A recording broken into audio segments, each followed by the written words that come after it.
On July 29, 2008, a mother of two named Susan Powell recorded a video where she documented the assets in her home in Utah, just in case, in her own words, something happened to her.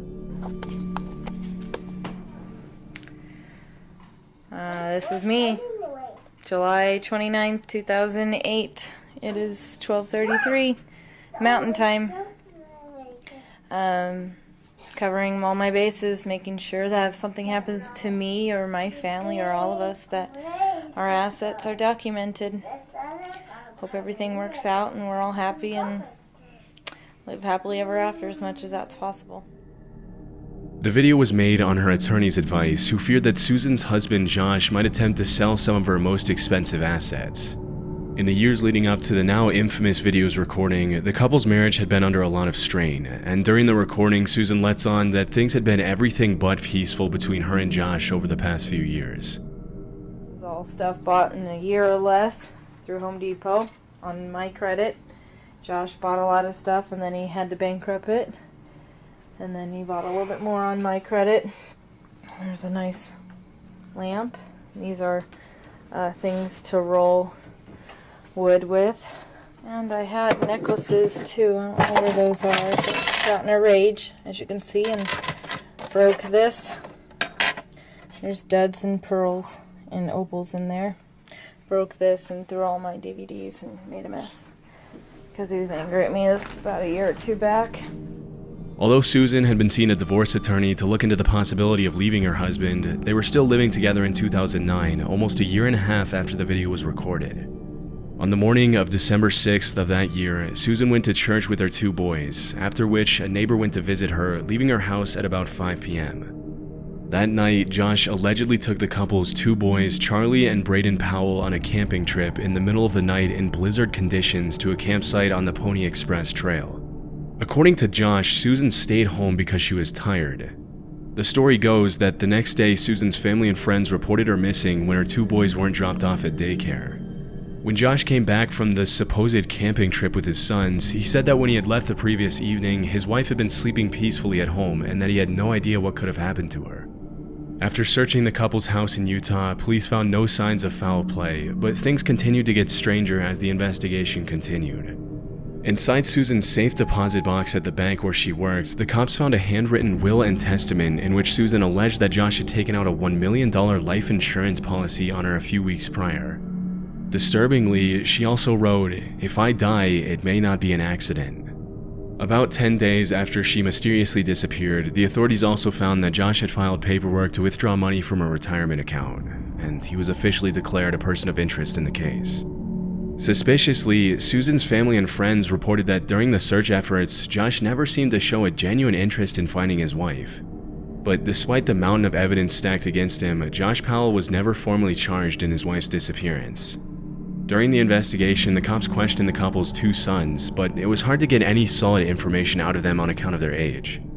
Even though they mentioned that Josh had taken Susan with them on their camping trip on the night of the disappearance, they also made outlandish claims, including allegations that they had arrived at the campsite by airplane. This made it impossible to use their statements as evidence that Josh was responsible for his wife's disappearance.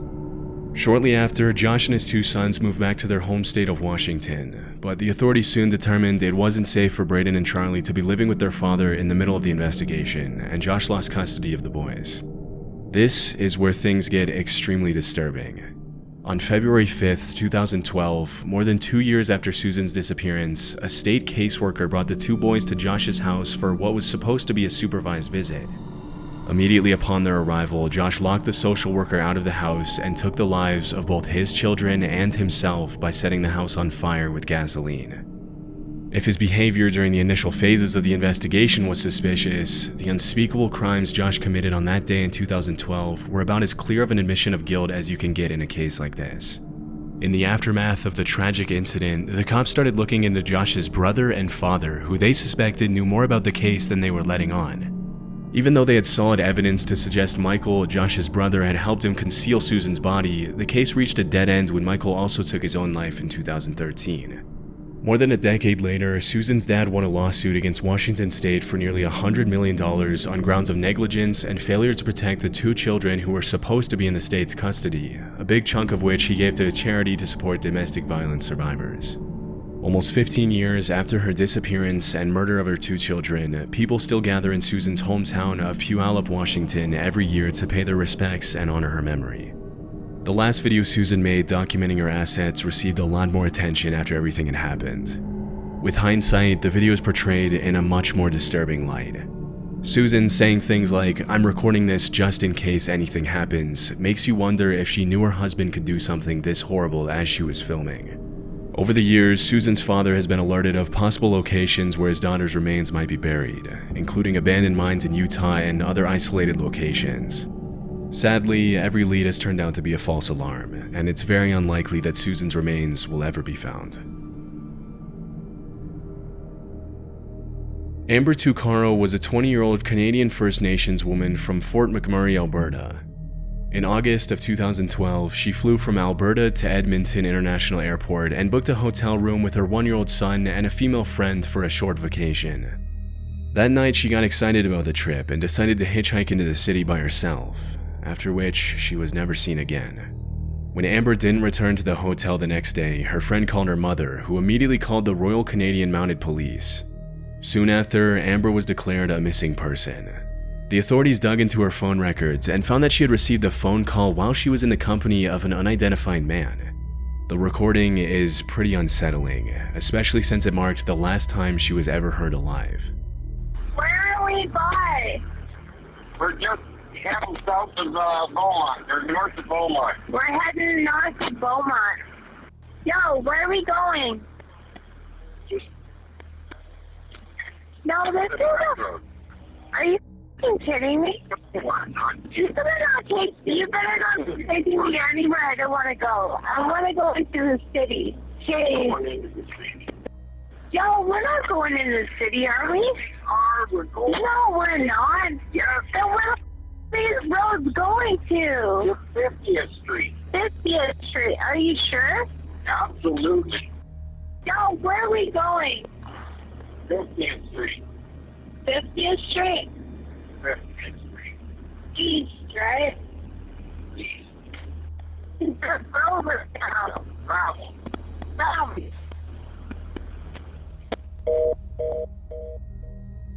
In the recording, a male driver can be heard reassuring Amber that they're heading where she wants to go, but she doesn't seem to be buying the story and is obviously pretty distressed. On August 28th, the cops released the phone conversation, but they didn't officially start investigating the disappearance until well after a month after Amber was reported missing. Sadly, when Amber's mother pressured the cops to do something and help her find her daughter, they dismissed her and told her that Amber was probably just out partying and would turn up soon. Tragically, on September 1st, 2012, just 4 days after the audio from the eerie conversation was released, the remains of Amber's body were found on a rural property near Leduc County by a group of horseback riders. One of the most frustrating aspects of this case is how unprofessionally the disappearance was handled by the Canadian police. After just 1 month of searching, Amber was taken off missing persons list based on a series of suspicious, unconfirmed, and anonymous sightings in Edmonton, and it took her mother an entire month to get her back on the list. By the time she was put back on the list by the negligent cops who made the unforgivable mistake, her property, which could have been used as evidence, had already been accidentally destroyed after it was recovered from her hotel. Over the years, a few women have come forward claiming to know the identity of the man in the recording, with all of them accusing the same man. The authorities say they've looked into him, but he wasn't declared a person of interest. A few years ago, another man came forward and claimed that the man in the recording was his father, an American citizen with no legal standing in Canada who had been living on a ranch in the greater Edmonton area. If the man's testimony is to be believed, his father is also responsible for several other mysterious disappearances and deaths that have taken place in the area over the last few years. One of the most disturbing aspects in the recording is the audible dishonesty in the man's voice, which is pretty much clear as day when Amber asks if he's sure they're going into the city, and he responds with an extremely fake "absolutely." It's also pretty messed up how the cops handled the case from start to finish, and many people suspect the cause of the unprofessional management of the case was just straight up racism against the Indigenous woman. Hopefully, we'll someday have an explanation for what happened that night to Amber Tuccaro, but for now the case remains a pretty disturbing mystery. In late 2014, a YouTuber named Kenny Veach commented under the username SnakeBitMcGee on a video titled Area 51 Technician's Son Discloses Secret Alternative Energy. The comment read, "That ain't nothing. I am a long-distance hiker. One time during one of my hikes out by Nellis Air Force Base, I found a hidden cave. The entrance to the cave was shaped like a perfect capital M. I always enter every cave I find, but as I began to enter this particular cave, my whole body began to vibrate. The closer I got to the cave entrance, the worse the vibrating became. Suddenly, I became very scared and hightailed it out of there. That was one of the strangest things that ever happened to me." As you can imagine, Kenny's comment immediately caught a lot of people's attention. Some people called Kenny a liar, while others encouraged him to find the cave again and record his findings. And so he agreed to do just that. On October 18th of that year, Kenny uploaded a video of his long-distance hike in the Nevada desert in which he attempted to find the cave for a second time.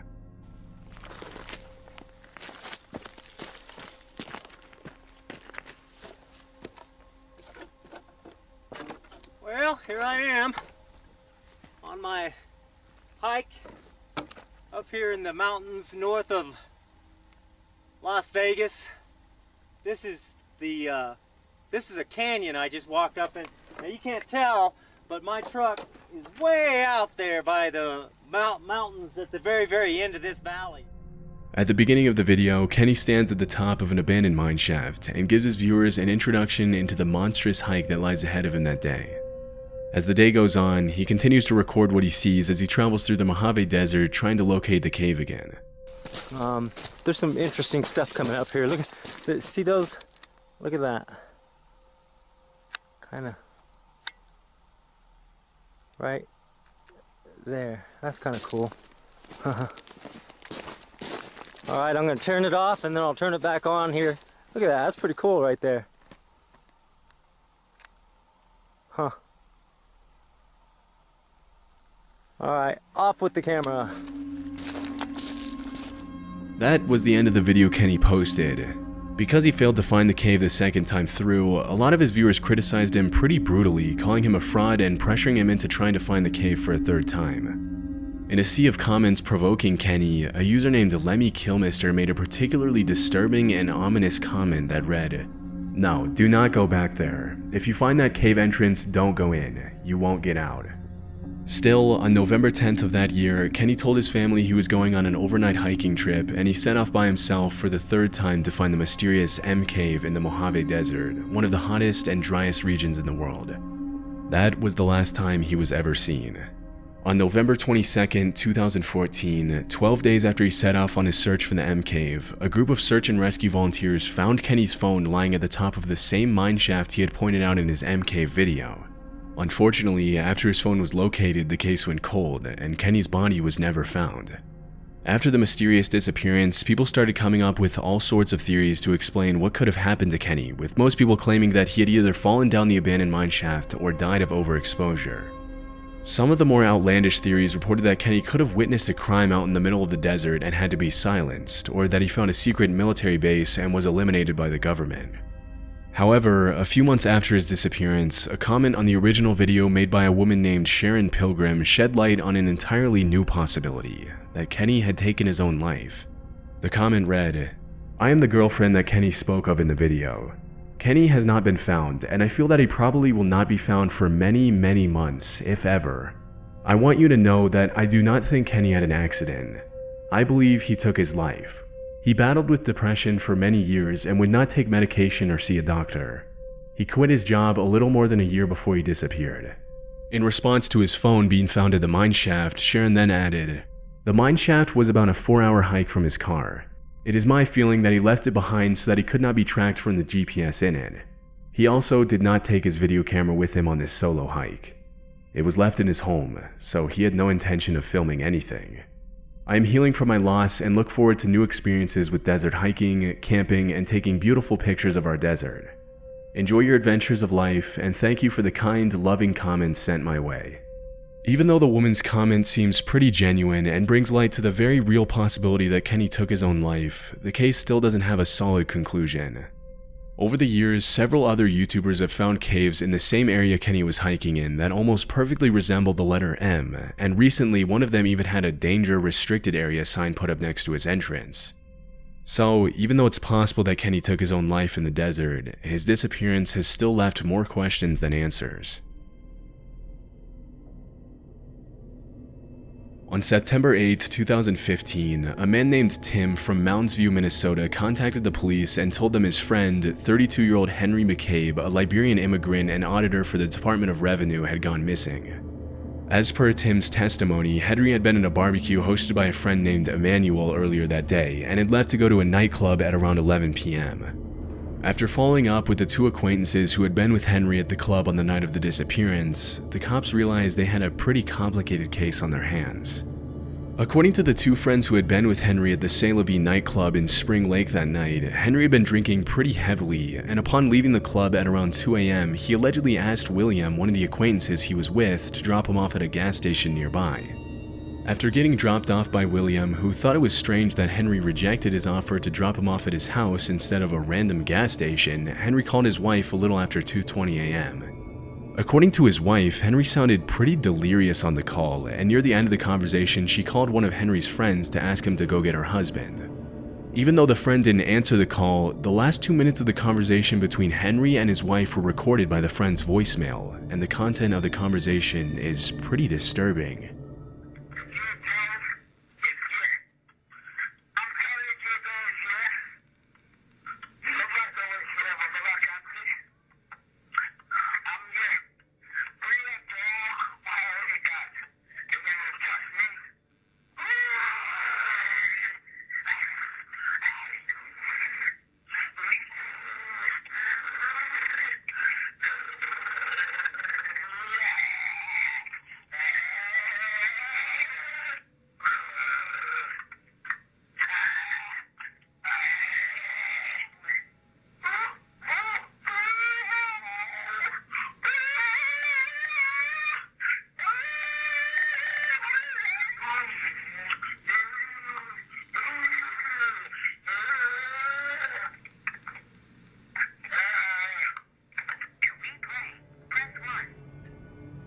It's almost impossible to make out any of the words in the audio, and the combination of growls, moans, and screams makes it hard to know what to even make of the recording.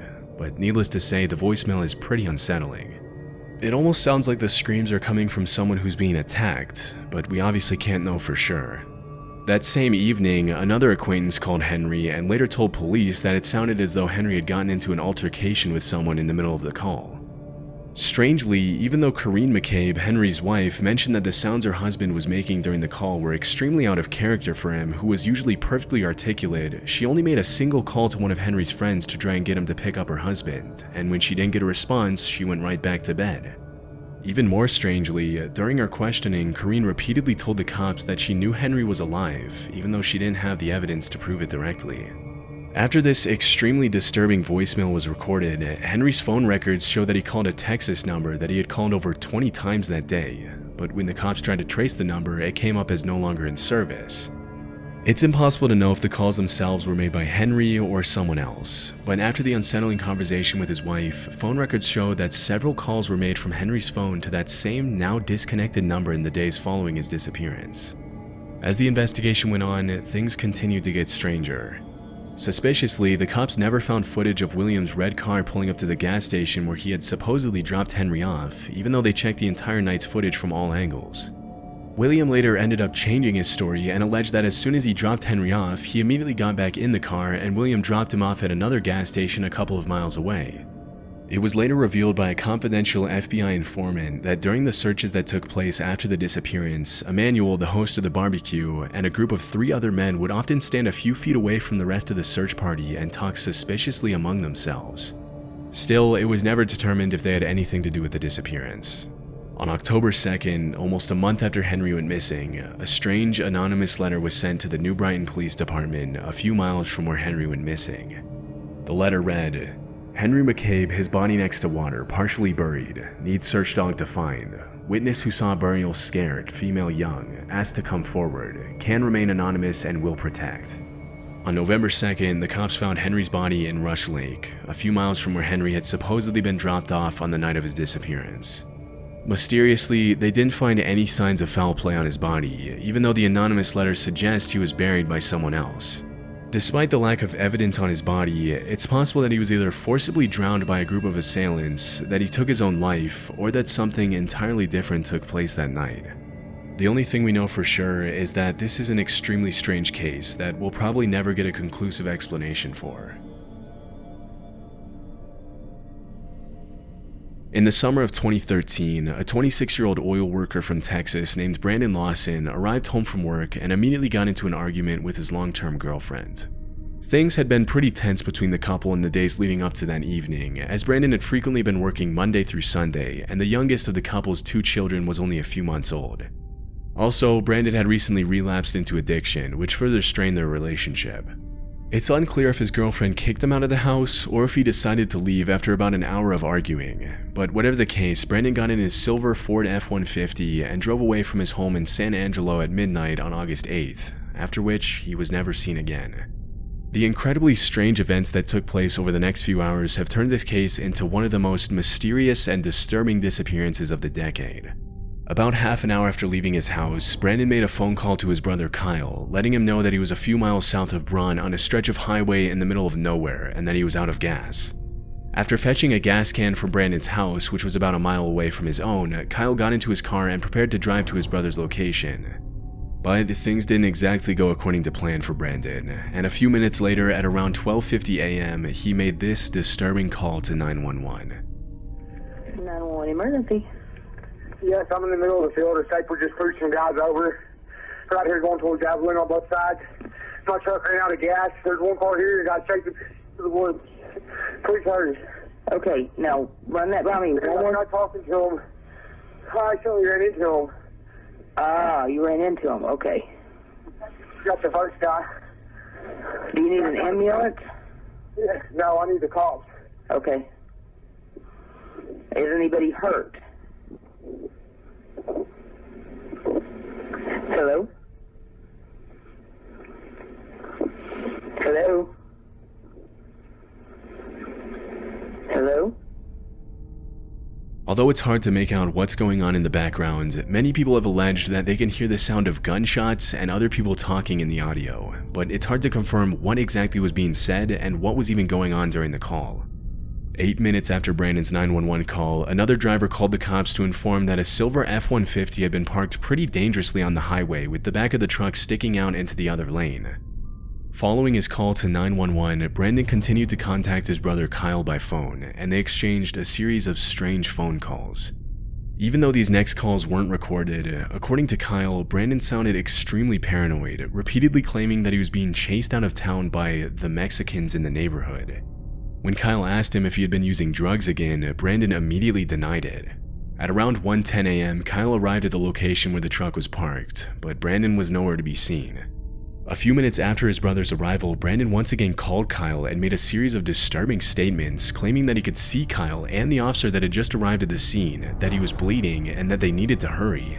Disturbingly, he was nowhere in sight. For the next few minutes, Kyle continued to try to get in touch with Brandon, but all his calls went straight to voicemail.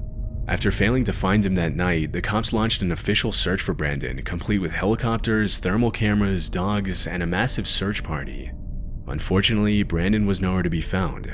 It was later revealed that Brandon had cashed out his 401k on the night of his disappearance, suggesting he might have vanished on his own accord.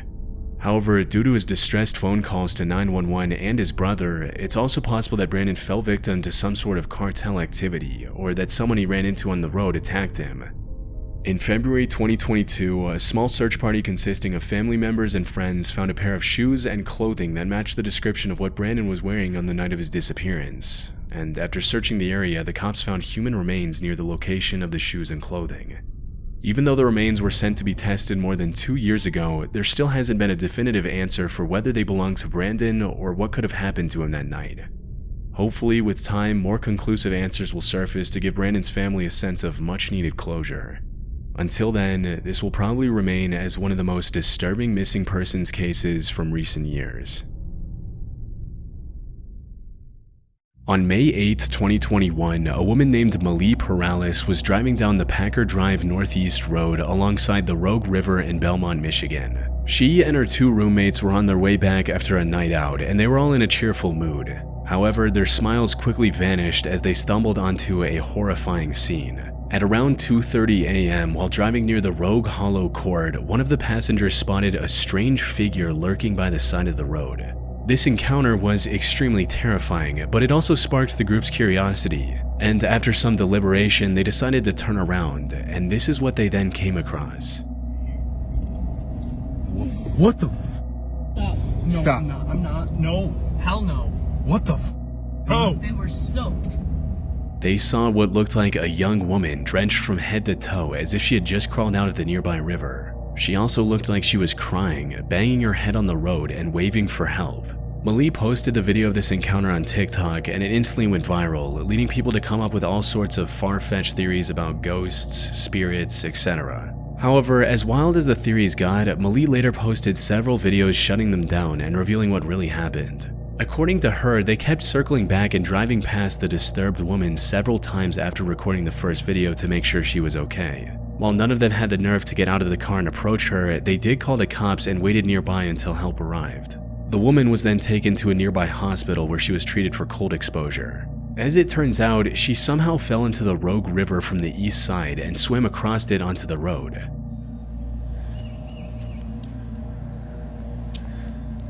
Yep, she had to have come up out of the water. Yep, there's a dig spot there. So she came up from down there. That's had to have been why she was so wet.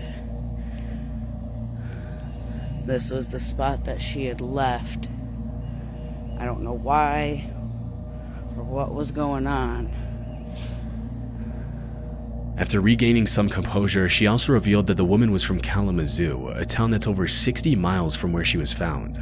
However, she had no recollection of how she got to Belmont and fell in a river so far away from home. From what we know, she was most likely experiencing a severe mental break, where her memory gap was caused by a rare condition known as fugue state, something we covered in our previous video on the most disturbing mental disorders. For those who don't know, a fugue state is a rare condition where a person suddenly loses their memory and starts acting like someone else. They might wander off, travel long distances, or do things completely out of character without realizing anything is wrong. It's usually triggered by extreme stress or trauma, and once it's over, the person often has no memory of what happened. And while this condition is quite rare, all the signs suggest that's exactly what happened to this mysterious woman from Kalamazoo, especially since the authorities later found her car parked behind a random house just east of the river. She likely drove to that neighborhood on her own but had zero memory of doing so, which fits perfectly with the known symptoms of fugue state. Malie also shared her video in a local Facebook group, hoping to find more answers about what went down. Unfortunately, the responses she received weren't as helpful as she'd hoped, since most people in the neighborhood believe the screaming and noises were just the sounds of a wild animal, like a coyote. But there were a few responses that deepened the mystery, like this one person who remembered meeting her earlier that same night, stating, "Saw this person between Van Dam and Packer Woods around 10:15 p.m. Friday. Asked her if she needed help, to which she responded no." Another person also mentioned hearing about a woman walking into his neighbor's house, yelling hello 3 times and then leaving on her own. And while this added further evidence supporting the fugue state theory, these responses still left a key question unanswered. Who was she? Malie tried to contact both the police and the hospital for answers, but despite her insistence, both the police officers and the hospital staff refused to reveal her real name.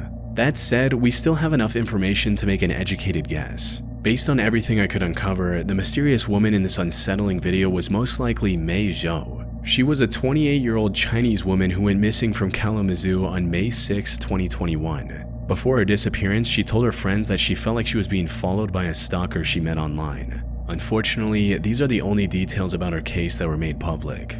I couldn't find any clear answers on whether the stalker was real or if she was just overwhelmed by paranoia. In either case, the constant fear and stress of feeling watched likely drove her to slip into some variation of the fugue state we discussed earlier. Hopefully she received the mental help she desperately needed and is now in a better mental state than she once was.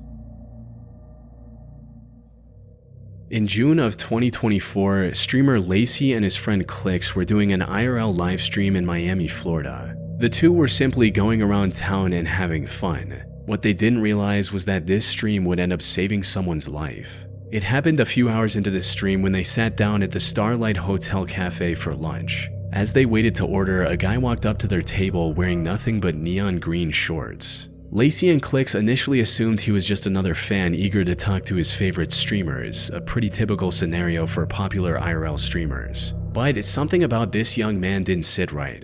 He was trying to keep a conversation going, but his words were slurred and nothing he said really made sense. Hey, are you sparring, bro? Are you sparring? Yo, you good, bro? Good what? The streamers figured he was either drunk or on some kind of drugs. For content, they started poking fun at him a bit before shifting their focus back to their stream. But the guy continued to linger around, acting very odd and saying unintelligible sentences for the next half hour or so before finally leaving them for good. The streamers simply labeled it as an odd interaction from someone under the influence of something or another and continued on with their stream. Lacey later uploaded an edited down version of this stream on his YouTube channel. And that's when he got an email that made him realize the significance of what they had just caught on camera. 2 days after this video went up, Lacey received an email from a man named Trent claiming to be the brother of the guy seen in green shorts. It read, "Hello, my name is Trent Coleman and my missing little brother from Michigan was on Clicks and Lacey's stream in Miami. He was wearing green shorts and they were making fun of him. He is not on drugs, he is schizophrenic and he is 17 years old. If someone can contact me about this, I would be so thankful. He has been missing for 3 months and his case was put on homicide in Michigan." In most cases, emails like these are just trolls trying to mess with creators. However, after some research, Lacey discovered that Trent was actually telling the truth and posted this new development on Twitter stating, "3 months ago, a 17-year-old kid went missing and was put on homicide. Yesterday on stream, he came up to me and Clicks and now his family knows he is alive and in Miami. I wasn't sure if I should make this public, but I'm hoping somehow this helps him be found for his family."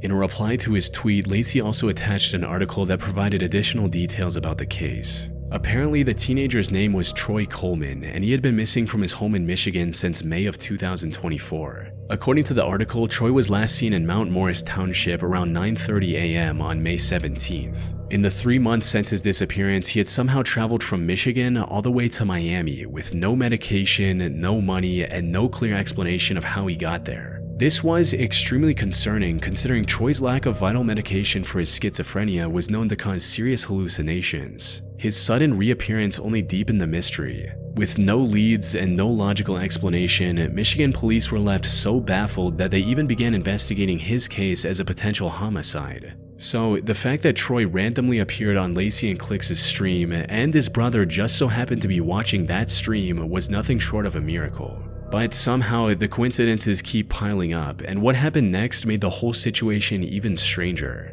While Troy was still on stream, another young fan approached the two streamers and tried to strike up a conversation. However, before he could even introduce himself, Troy interrupted them again and started saying something to the younger fan. He was still talking incoherently, which made the streamers even more uncomfortable and confused about his intentions. During this time, he also gave the younger fan the styrofoam cup he was holding.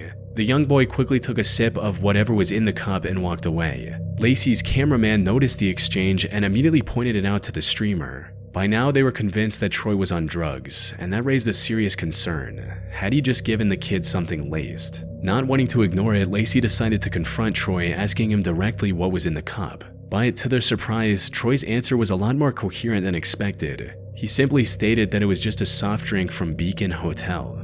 What was in the drink? What was in that drink? In the drink? Yeah. You gave it to him? It was Coke from Beacon Hotel. Coca-Cola? Yeah. Making sure. You gave it to the kid. I gave it to a kid. This coincidental interaction gave authorities the crucial lead they needed. Troy was, in fact, staying at the very hotel he had mentioned. From there, it didn't take long for investigators to track down Troy and reunite him with his family, who were overjoyed to have him back. In a later interview with People.com, Troy's father, Weston Coleman, shared even more heartbreaking details of what Troy went through. According to him, Troy actually wanted to visit Florida to find and meet celebrities. He did his research online and saved up as much money as he could before setting off. Troy made it to Atlanta by bus, but that's where things took a turn for the worst. During his stay in Atlanta, he was robbed of everything he had. Left with nothing, he traveled the rest of the way to Miami completely broke. Despite the hardship, his family was ultimately glad that he was still alive and well, with his father stating, "I'm just glad he's alive at this point and now can't believe we found him. We all feel a lot better and we thank everybody." From what I can find, Troy's been living with his family in Michigan ever since and has managed to stay out of any more trouble. On August 3, 2013, 40-year-old James DiMaggio invited family friend Christina Anderson and her 2 kids, 8-year-old Ethan and 16-year-old Hannah, over to his home in Boulevard, California. He claimed it was just a farewell visit before moving to Texas. And this wasn't anything unusual. James had been a close friend with both Christina and her husband Brett for quite some time and was like an uncle to the kids. And since Brett was away for a 3-month job in Tennessee, James helped the family regularly with things like driving Hannah to and from her gymnastics class. However, what seemed like an innocent invitation quickly turned into a horrifying nightmare. It started on August 4 when the children's grandparents called the police and reported the family as missing after not hearing from Christina all day. They also informed the police about the family's plan to visit James. However, when investigators reached James's home, it was already engulfed in flames. Firefighters rushed to the scene and suppressed the fire. Unfortunately, they were too late. Inside the burnt house, they discovered the bodies of Christina Anderson, her son Ethan, and even the family dog. And while this could have been nothing more than a tragic accident, the reality was far more cruel. Later autopsy discovered severe injuries on Christina. These included signs of plastic cable ties around her ankle and arms, duct tape marks around her neck and mouth, multiple fractures in her right arm and both legs, a cut on her neck, and signs of at least 12 heavy strikes to the head. Her 8-year-old son Ethan also had multiple fractures throughout his body. However, despite the horrific scene, there were no signs of James or Hannah anywhere near the house. It didn't take long for investigators to connect the dots and realize that James DiMaggio was the mastermind behind this horrific crime. It also became clear that he had orchestrated the murders not just out of violence, but with the intent to kidnap Hannah. His actions were calculated and driven by some twisted obsession as he took her from everything she had in her life. After learning about this, the police quickly issued a statewide Amber Alert in hopes of getting any information regarding James and missing Hannah's whereabouts. In the meantime, investigators also discovered security footage of James passing through the Border Patrol checkpoint in Pine Valley at around 10 p.m. This also prompted them to launch a massive manhunt spanning the entire Pacific coast from British Columbia to Baja California. However, despite the massive effort and the hundreds of man-hours put into the search, the manhunt turned up empty. Every lead seemed to result in a dead end, and the odds of successfully rescuing Hannah started to dwindle with every passing day. Things looked bleak. That is, until 3 days later when 2 horseback riders spotted a man and a girl while trekking through the remote wilderness of Cascade, Idaho. They had seen the broadcast of Hannah's disappearance on TV and instantly recognized the young girl and her captor. They reported the sighting to authorities, who instantly began investigating the area, and soon after they found James's car with its plates removed to avoid detection. However, it still took them 3 more days to track down the campsite James was hiding in. The FBI had set up a jet with a sophisticated long-range camera recording from thousands of feet above, which is what you're seeing now. This footage confirmed they had found the missing Hannah. On the 10th of August, the FBI took it upon itself to rescue Hannah and mobilized a tactical team for the mission. They kept eyes on James for some time, looking for the right moment to attack. However, he was sticking close to Hannah, which made it near impossible for the rescue team to make their move. Fortunately, after some time, James moved away to gather some firewood. And while he was completely oblivious, Hannah actually spotted a rescue helicopter and started waving for help. This was the perfect opportunity, and the FBI didn't let it go to waste. They quickly moved in and carried Hannah to safety.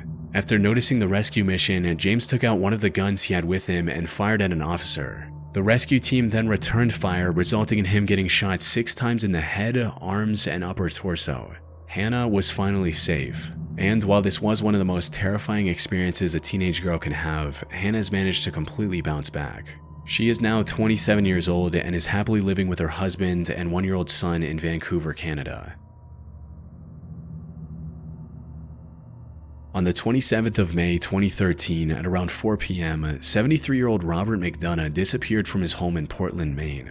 Now, an elderly person going missing is extremely stressful on its own. However, what made Robert's situation even more dire was the fact that he was also suffering from dementia. For those who don't know, dementia is a mental condition which makes it difficult to remember things, think clearly, or even recognize familiar faces. People with dementia can forget everything from their own names to the faces of loved ones, leaving them confused about where they are or how they got there. This can also extend to forgetting where they live. For someone with dementia, wandering outside can quickly turn from a harmless mistake to a life-threatening situation. A person with memory loss isn't just lost in terms of direction, they're lost in terms of identity and awareness. They forget how to care for themselves, how to recognize danger, and how to make decisions in an increasingly hostile world. These conditions could prove to be lethal for a healthy young adult, and the danger is increased tenfold for a frail elderly man trying to navigate a world that no longer makes sense to him. He could have easily wandered into traffic or tripped and fallen in a remote area, and no one would have known. Put simply, Robert's life was in extreme danger. This is also why the authorities moved quickly after receiving the missing report and began searching every corner of the city within hours of his disappearance. Search and rescue teams spent more than 14 hours searching an area of Leamington after 73-year-old Robert McDonough, who has dementia, disappeared Monday afternoon. Around 6 a.m., search teams were briefed and started to intensify their effort. It was going into the second operational period, which means we're starting to ramp up, using a lot of GPS technology. Well, again, we'd have our pilots, we'd have ATVs, canines. However, they were having a hard time figuring out where Robert could have gone. When someone with dementia goes missing, searching for them is not like searching for someone who's just wandered off. In most cases, they don't even realize they're lost at all. They might walk aimlessly or even retrace the same steps without ever reaching familiar ground. Their confusion can send them in any direction, far from where they should be. But then, about 14 hours into the search, something happened that no one saw coming. On May 28 at 6:30 a.m., a reporter from Portland's local network was recording a section about the disappearance of Robert on the street, when, out of nowhere, an old man walked into the frame.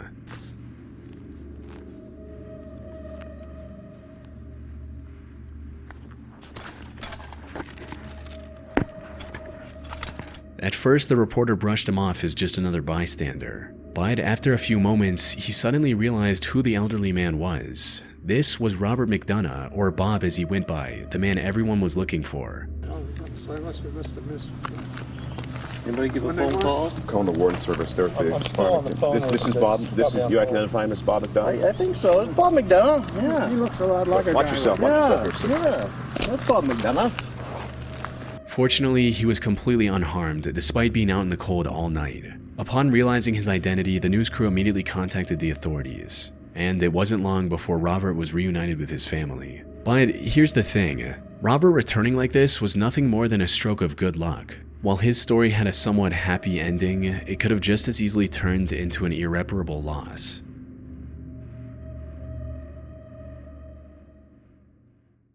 Jared Adedero.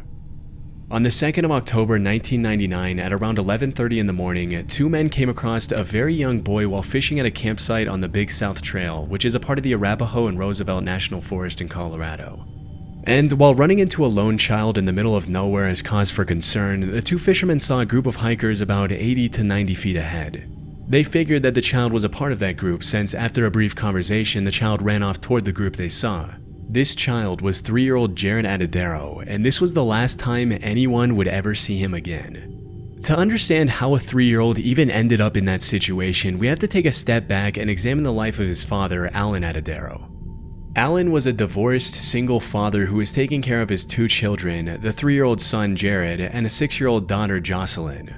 Earlier that year, Alan had become deeply involved with a local religious organization known as the Christian Singles Network Group. By October, he was hosting 11 members of this group along with his two children at a resort he co-owned with his brother. On the day of the incident, the kids wanted to go on a trip to see a fish hatchery with the group. Alan was a bit reluctant at first to let them go, but ultimately caved in when members of the group assured him that they'd only visit the hatchery and come right back with the kids. However, for reasons that remain unclear, unbeknownst to Alan, the planned visit unexpectedly transformed into a 15-mile hike along the Big South Trail commencing at around 10 a.m. Taking two young kids on a lengthy hike without their father's permission, this was mistake number one. The second, and arguably the worst mistake the group made, was that no one took explicit responsibility for the kids. Everyone just assumed that someone else was looking after Jared and Jocelyn, when in reality no one was. To make matters worse, the hikers had split into two groups, those walking faster and those lagging behind. This separation made it nearly impossible to keep track of the kids' whereabouts. About an hour and a half into the hike, Jared reportedly interacted with two fishermen before running off towards a group of hikers. Now, this is where things get a bit murky. From what I can gather, it's unclear whether he was somewhere between the two hiking groups or if he had already passed them entirely. The hikers seen by the fishermen might not have even been a part of the same group.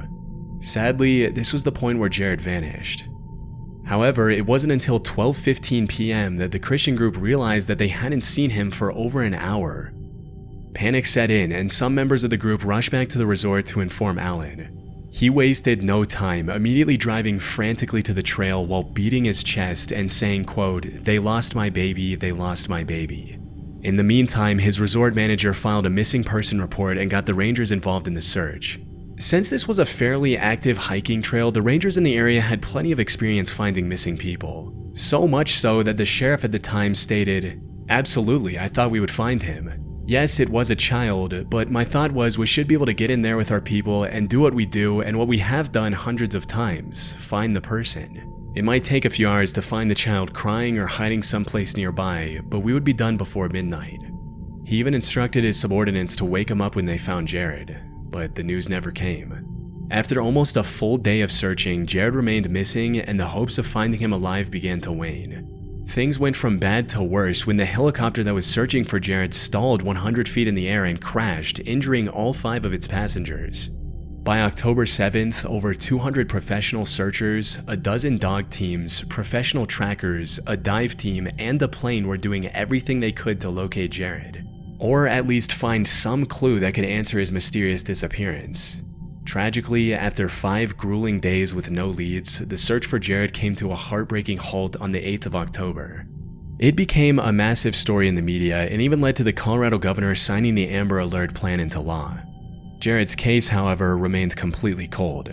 That is, until June 4, 2003, when 2 hikers named Gary Watts and Rob Osborne found some tattered clothes and a sneaker about 500 feet above Jared's last known location. The pair already knew about his disappearance, so they instantly made the connection and contacted the authorities. What followed was a more thorough search of the area, and 10 days later, searchers made a grim discovery: a molar and a part of a human skull. DNA tests confirmed what Jared's family feared. These remains were his. They also confirmed that the clothing belonged to him, the same clothes Jared wore on the day he disappeared.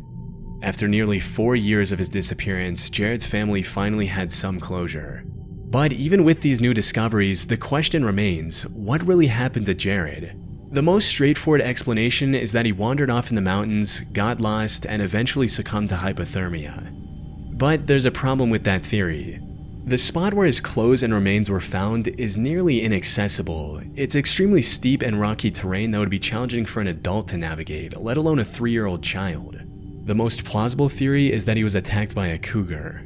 These animals are native to the area, and while they rarely attack humans, a small child could easily become a target. During the investigation, some of the hikers in the 11-member group also reported hearing a distant scream during that time, including Jared's sister Jocelyn. So, if the cougar theory is true, it would explain both the scream and how Jared's remains got so far from his last known position. And while it is pretty convincing, there are some inconsistencies in the animal attack premise that I find difficult to justify. For starters, researchers did not find any blood or cougar remains like hair on Jared's clothes. How can that be possible? What's even more puzzling is that Jared's pants were inside out when they were found in the forest. I can't think of any logical way a cougar, or any animal for that matter, could turn a pair of pants inside out. Not to mention the fact that the pair of sneakers they found were in excellent condition considering they would have gone through 4 winters in the Colorado mountains. All of this points to a far more disturbing theory, according to which Jared was actually abducted and later killed by another person. And the reason his sneakers were in such good shape was because the kidnapper likely scattered Jared's remains on the mountain years after the incident. I realize this is a horrifying thought, but it's really the only plausible explanation that accounts for all these strange details. Unfortunately, even with all the evidence we have, Jared's case remains as much of a mystery today as it was the day he disappeared. And the truth of what happened to him may never be known. Paulette Gabarra Farah. On the 21st of March 2010, the Gabarra family returned from a trip to their home in Mexico. That evening, the parents tucked their 2 daughters into bed, unaware it would be the last time they'd see one of them alive.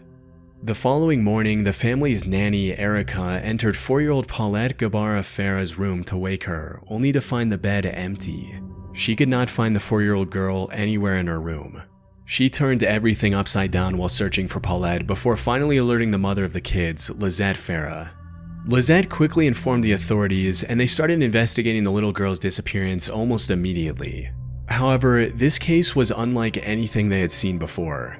Paulette had severe physical disabilities, so she couldn't have gone anywhere on her own. But the investigators didn't find any evidence of someone breaking into the house and kidnapping her either. It was as if she had vanished into thin air. So, after exhausting all of her options, the Attorney General's office quickly put together a poster explaining Paulette's situation and plastered it everywhere in the region. Lizette's sister, Arlette, also posted a few pictures on social media. Surprisingly, these social media posts went super viral, turning the disappearance of Paulette into a national headline. In the evening, Lizette even released a message on television to the potential abductors, asking them to return her daughter. She claimed that they could leave Paulette in a shopping center or some other crowded place and the family would not press any charges against them. Sadly, none of these efforts amounted to anything. That is until 9 days later, on March 31st, when the little girl's lifeless body was discovered back where it all began, her own room. It was stuck between the mattress and the foot of the bed.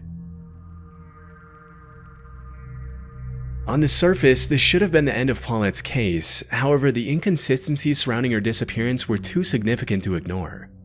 For starters, how is it possible that no one noticed the little girl's body just feet from where she was supposed to be asleep? The Gabara house was investigated by professionals who also used highly trained dogs. How could they miss something so obvious in their search? Most importantly, how did no one who visited her room notice the smell? As a comment on YouTube mentions, "I found a body once. It was in a basement apartment and we went to do a checkup on her due to a smell complaint. Flies were everywhere and they were huge. The smell was thick and it stuck to everything.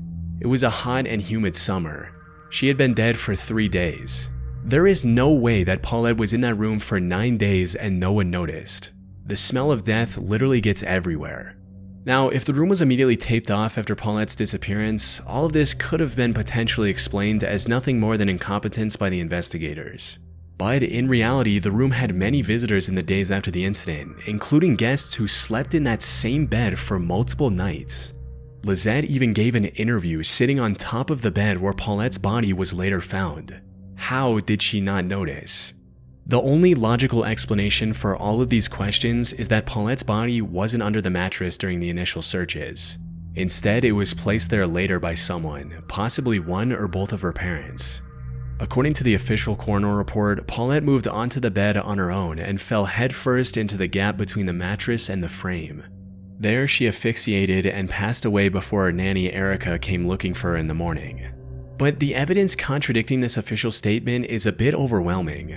For instance, when the rescuers found Paulette, she was wearing dark trousers with a pink giraffe pattern. However, Lizette clearly showed the same trousers just days earlier while showing Paulette's belongings during an interview. No, esa es la pijama de mi grande. Okay. Ya ni quiero decir que tengo, pero no veamos. Sí, más vale, ¿verdad? Pero mejor miren la pijama ni la sacamos. What's even more concerning is that during the official video where the authorities found the body, the investigators also uncover multiple bloodstains hidden in the sheets, some of which were the size of a soccer ball. At one point during the video, one of the investigators even remarks that they, referring to the parents, were beating up the kid.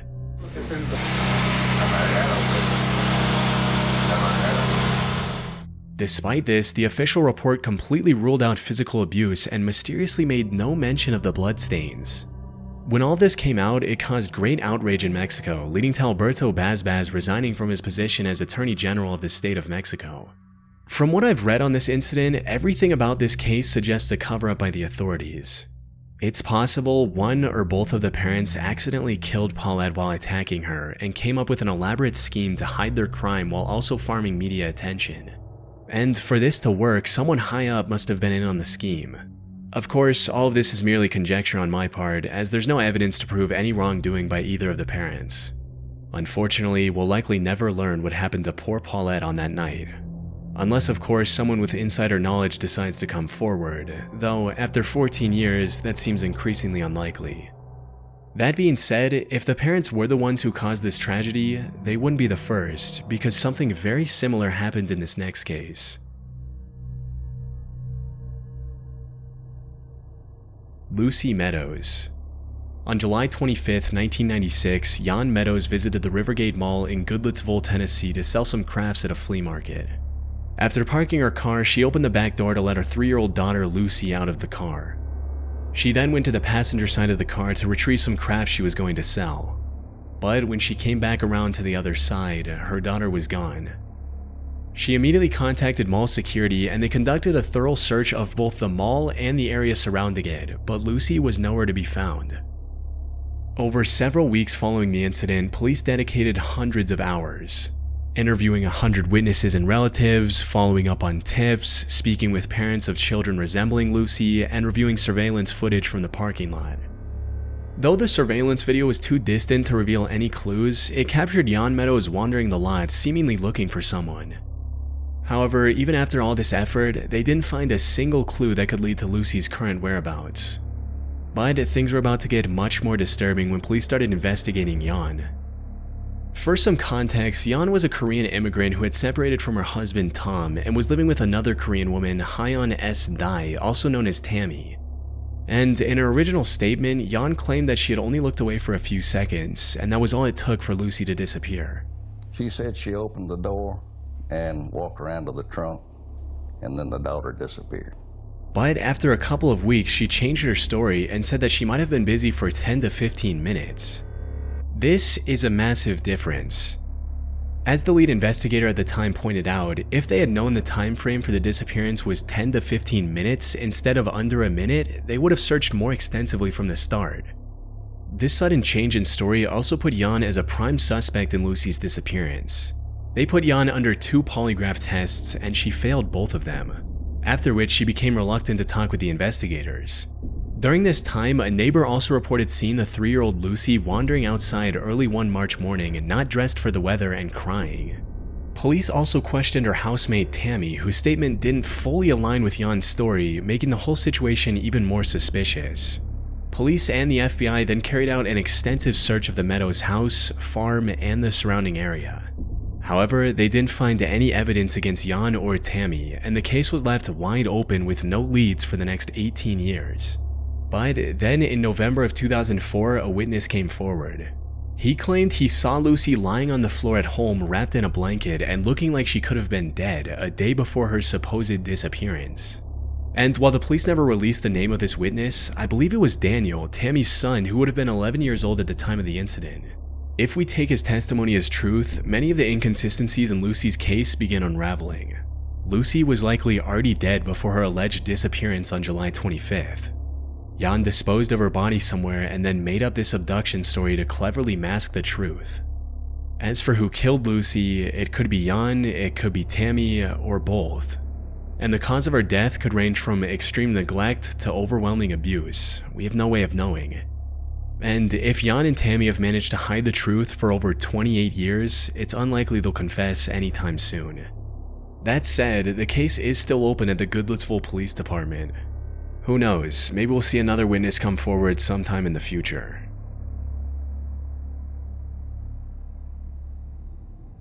Sabrina Eisenberg. Sabrina, come crawl to mommy. Come here. Come here, gorgeous. This is the first video Florida couple Steve and Marlene Eisenberg recorded of their nearly 5-month-old daughter, Sabrina. What they didn't know at the time was that this was also going to be the last. A day after this video, on the 23rd of November 1997, the couple watched a Disney movie with their 3 kids and tucked them into bed. Marlene later checked up on her daughter around midnight before going to sleep. But when she woke up the next morning, she was greeted with a tremendously frightening sight. And as I turn around and I look and notice my laundry room door out to my garage is opened. And then as I get closer, I'm looking now out to the street and seeing that my garage door is up. So now I'm just looking straight out to the street. She immediately rushed to Sabrina's bedroom, which was the closest to the garage. Unfortunately, it was already too late. I ran into the first bedroom, which is Sabrina's room, and I look in the crib and Sabrina's gone. And I scream. This shook Marlene to her core, which is quite apparent from her disturbing 911 call. 911. Hello.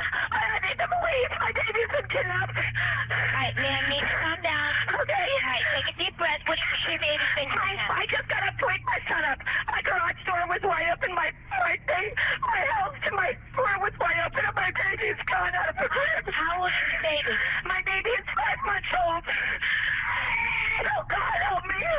Upon closer inspection, the couple found out that Sabrina's disappearance was partially their own fault. They had forgotten to close the garage door the night before. As the police got involved, they started a manhunt for the supposed kidnapper, which ended up being the largest manhunt in Florida history at the time. Investigation of Sabrina's room revealed a mysterious footprint and some unidentified fingerprints near her crib. Now, this should have been the proof that someone had already kidnapped little Sabrina. However, cops were struggling to find any other lead or evidence that could lead them to the perpetrator. So, instead of continuing their search outward, they shifted their focus inward, turning their attention to Steve and Marlene. The idea that someone could have walked into a suburban home in the middle of the night, plucked a 5-month-old child out of her crib, obviously raised a lot of suspicion around the Eisenbergs. It's unusual for a true kidnapping. A lot of times they find out that it's someone the family knew or had knowledge of, and that's part of the leads we're looking at. Sabrina's parents were now lead suspects in the case of their own missing daughter. They were summoned for extensive interviews on multiple occasions and were also instructed to take polygraph tests. And while Steve passed his tests, the results for Marlene's tests came out inconclusive due to the stress she was under. It seemed like the higher-ups had already made up their mind about Steve and Marlene being the perpetrators, and were just trying to find any evidence that could support this conclusion. At one point, they even instructed Marlene to appear cold and uncaring on TV, and then used that to question the legitimacy of her feelings for her daughter. Please bring our baby back to us. She needs her mother and her father, and we all miss her and love her very much, and we need her to come home to us, please. It backfired because the perception was that they were cold. Marlene was seen by some as being not authentic, unemotional.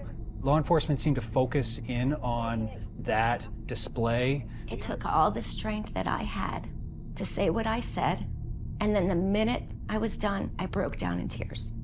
Okay, hysterical. But of course the cameras were not put on me then. It got to the point where Steve and Marlene were no longer interested in talking to the police and hired an attorney to act as a shield. However, this only made things worse for the Eisenbergs, because on December 12, 1997, law enforcement successfully received the court's permission to install hidden listening devices in their home. These devices remained active for almost 3 months and captured over 2,600 conversations between the couple. Police then used these recordings to build a case against Steve and Marlene, claiming that they had found evidence of the couple admitting to Sabrina's murder. These alleged transcripts included statements like, on December 23, 1997, Marlene said to Steve, "The baby's dead and buried. It was found dead because you did it. The baby's dead. No matter what you say, you just did it." To which Steve responded by saying, "Honey, there was nothing I could do about it. We need to discuss the way that we can beat the charge. I will never break from the family pact and our story even if the police were to hold me down. We will do what we have to do." On January 21, 1998, Steve said, "I wish I hadn't harmed her. It was the cocaine." And 10 more counts of similar incriminating statements. They also used these as evidence to break into the Eisenbergs' home and arrest the couple. However, when the cops presented this evidence in court, the judge was unable to make out the phrases that were claimed to have been said. The entire case was dismissed, and Steve and Marlene even won a counter lawsuit which made the government pay their attorney fees for the bogus lawsuit. And from my research, I'm fairly confident that Steve and Marlene were likely not the reason behind their daughter's disappearance. One of their old neighbors also came to their defense in a YouTube comment which read, "I lived about a half-mile from the Eisenbergs at the time of this tragedy. We also had a 6-month-old baby boy at the time. I never so quickly moved my son's crib into our master bedroom for a month or so after that happening. Personally, after hearing so very much about the case, and I actually knew someone who knew the mom, these folks could not have done it. They were genuinely wonderful parents and a decent, normal family. My heart goes out to these people to this day. Our son is 25 now. Sabrina would be 25 years old this June. So sad." Sadly, while the police focused on blaming Steve and Marlene, the real perpetrator continued to slip further from their grasp. Now, it's been over 27 years since Sabrina disappeared. It's unclear if she's even alive or if she met an untimely death. The Eisenberg couple, however, has not given up hope.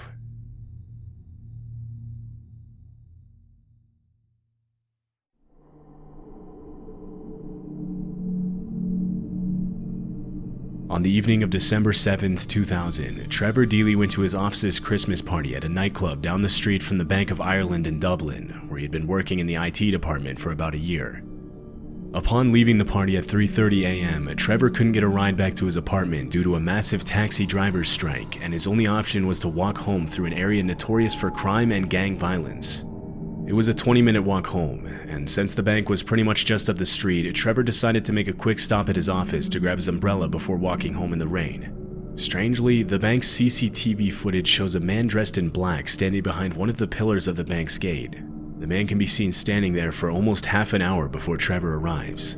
A little after 3:30, the man in black pulls out his cell phone to take a call, and a few seconds later, Trevor walks by also on the phone. Police later determined that at that exact time, Trevor had made a phone call to a coworker who was still at the bank. The CCTV video shows Trevor arriving at the bank's front gate, and a second man dressed in black steps out of the shadows to talk to him. Trevor ends his call as he opens the gate and talks to the man in black. It doesn't look like they know each other, but Trevor doesn't seem to be scared or concerned. The man simply stands by the gate as Trevor walks in, and a few minutes later, the man in black walks out of the camera's view. Trevor's coworker reported that he and Trevor shared a cup of tea that night and talked about the party for a while, and that Trevor had also logged onto his work computer for a couple of minutes just before he left the bank at about 4 a.m. The CCTV footage shows Trevor stepping out onto the street and opening his umbrella before walking home.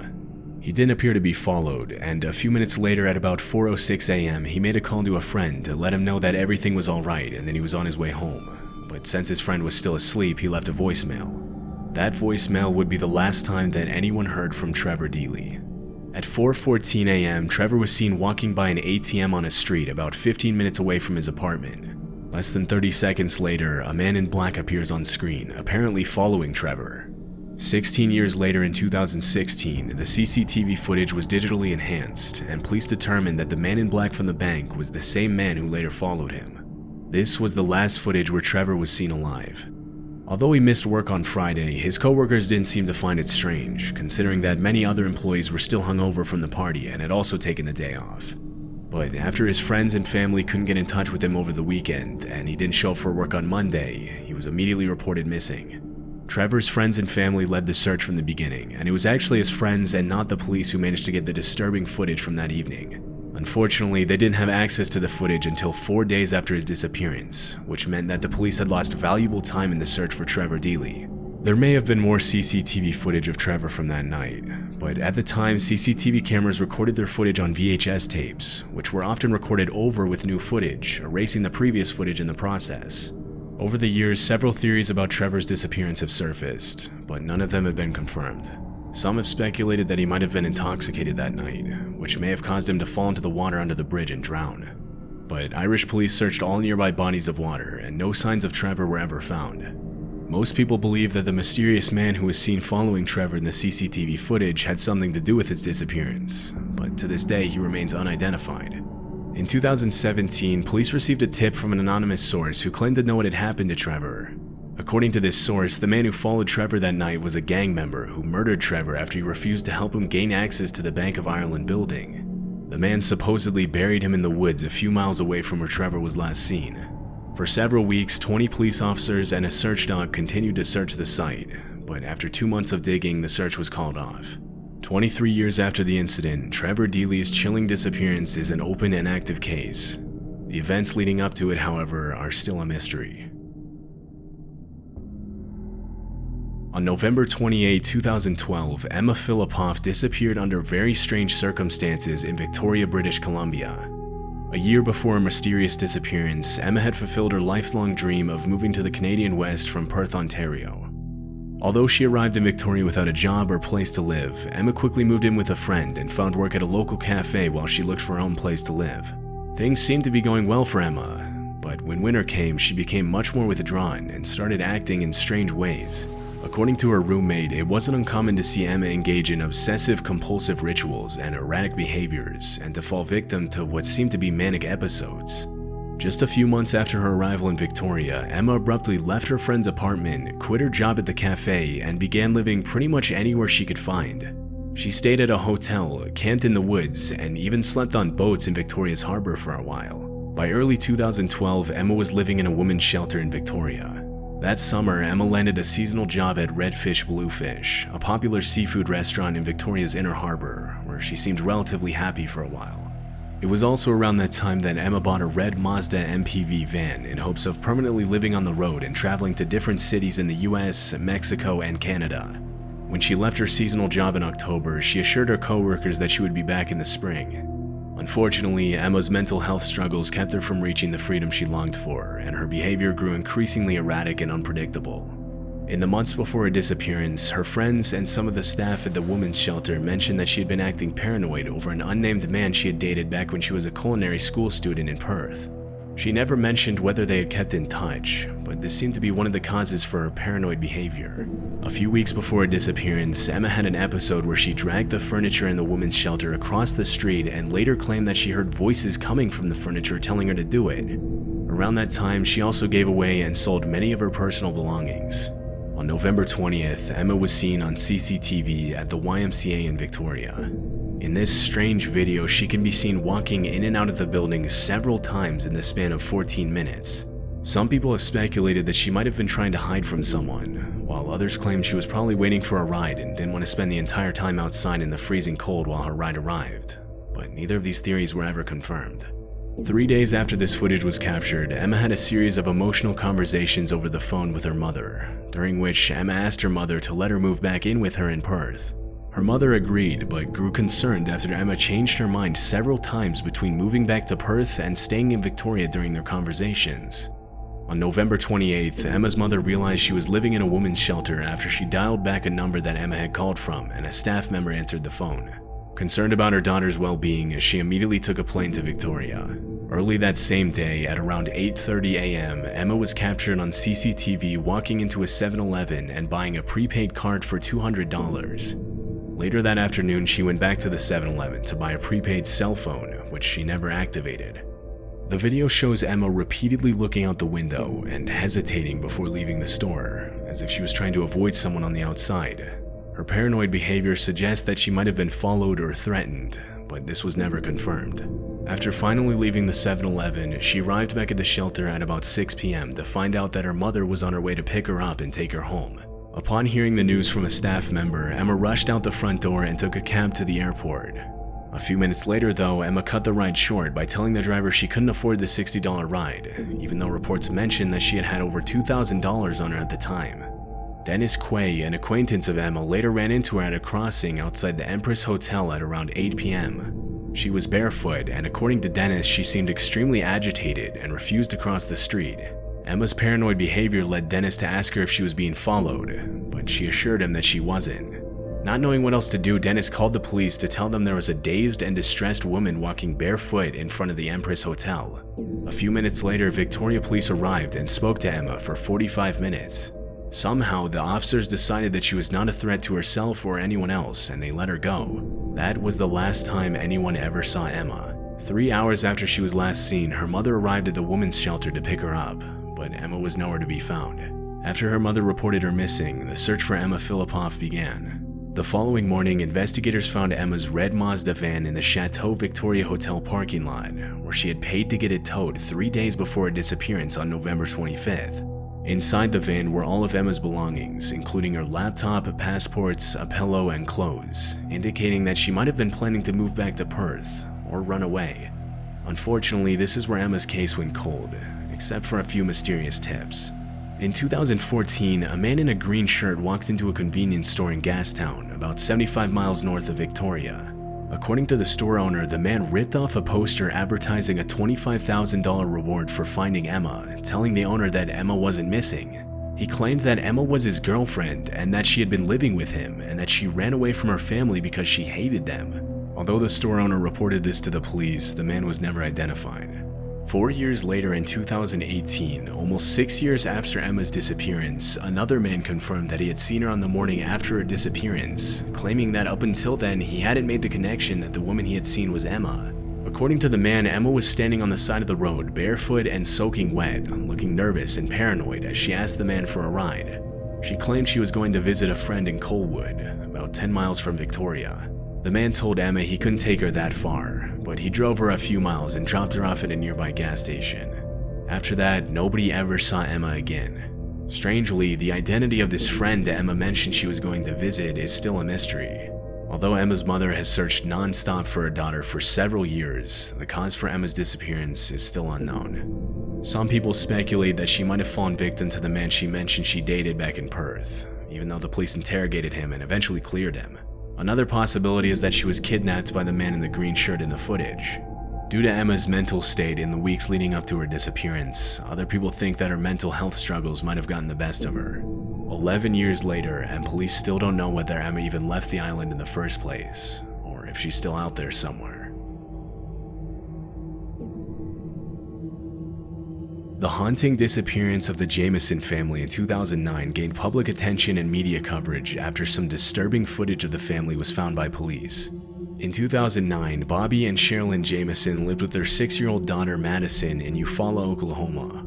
Although they lived what appeared to be normal lives, the Jamisons' marriage was a rocky one, and police have long tried to figure out if their difficult circumstances were somehow tied to their disappearance. Around the time of their disappearance, the couple had been dealing with financial issues. Since 2003, the Jamisons had been on disability after Bobby was involved in a serious car accident that left him with severe chronic back pain. His wife Sherilyn had her own health issues. She had been diagnosed with bipolar disorder, but sometimes refused to take her medication. In 2009, the family decided to drive up to check out a 40-acre plot of land in Red Oaks, Oklahoma, about 30 miles away from their home in Eufaula. They specifically asked to inspect the plot of land without a real estate agent present. The Jamisons had told their friends and family that they were planning on moving there to start a new life after pulling their 6-year-old daughter Madison out of kindergarten over some kind of disagreement with their daughter's school. During the week they drove up to Red Oaks, nobody heard from the family.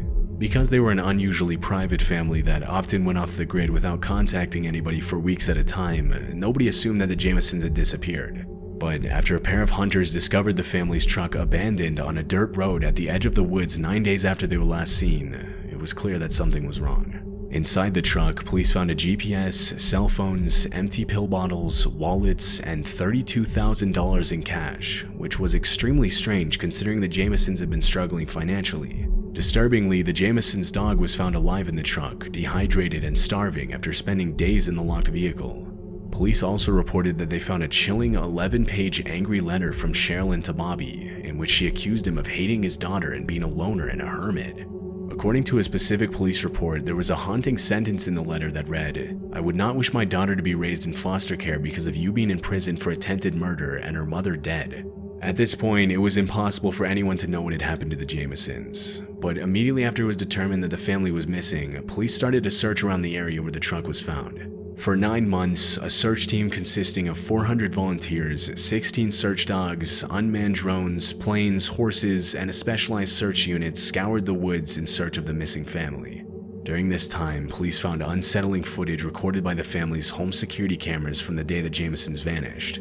In the video, Bobby and Sherilyn can be seen loading their truck in preparation for the trip, but something immediately seems off about the footage. The couple make over 20 trips to load the truck, sometimes putting things in the truck and then taking those same things back to the house, then back to the truck again. A few times, the husband and wife even walk from the truck to the house and back again without carrying anything in their hands. Strangely, the couple change clothes several times throughout the video, and it's hard to tell exactly with the low frame rate of the footage, but they seem to not interact with each other a single time. The psychologist that was called in to review the footage immediately attributed the couple's bizarre trance-like movements and strange behavior to illegal drug use. Bobby had a history of drug use, but it was never confirmed whether the couple was under the influence of drugs during the video. After looking deeper into the Jamisons' lives, police were only left with more questions. A pastor close to the family mentioned that shortly before their disappearance, Bobby had told him that there were spirits living on the roof of his house, and he had even requested that an exorcism be performed at his home multiple times. Bobby Jamison also owned a copy of the Satanic Bible, which he had been reading before his disappearance to try and find a way to make the spirits leave his house. Friends and family members have also mentioned that they believe the house was haunted, and many of them reported having paranormal experiences and feeling an overwhelmingly dark presence whenever they visited the house. Despite the validity of these claims, it is known that Sherilyn Jamison was involved in a kind of witchcraft. She frequently held seances at her house and often spoke about her supposed paranormal experiences. Sherilyn owned cats, and after they died, she suspected that her neighbors had poisoned them, so she spray painted the words, "Witches do not like it when their cats are killed," on a large metal storage container on the Jamisons' property.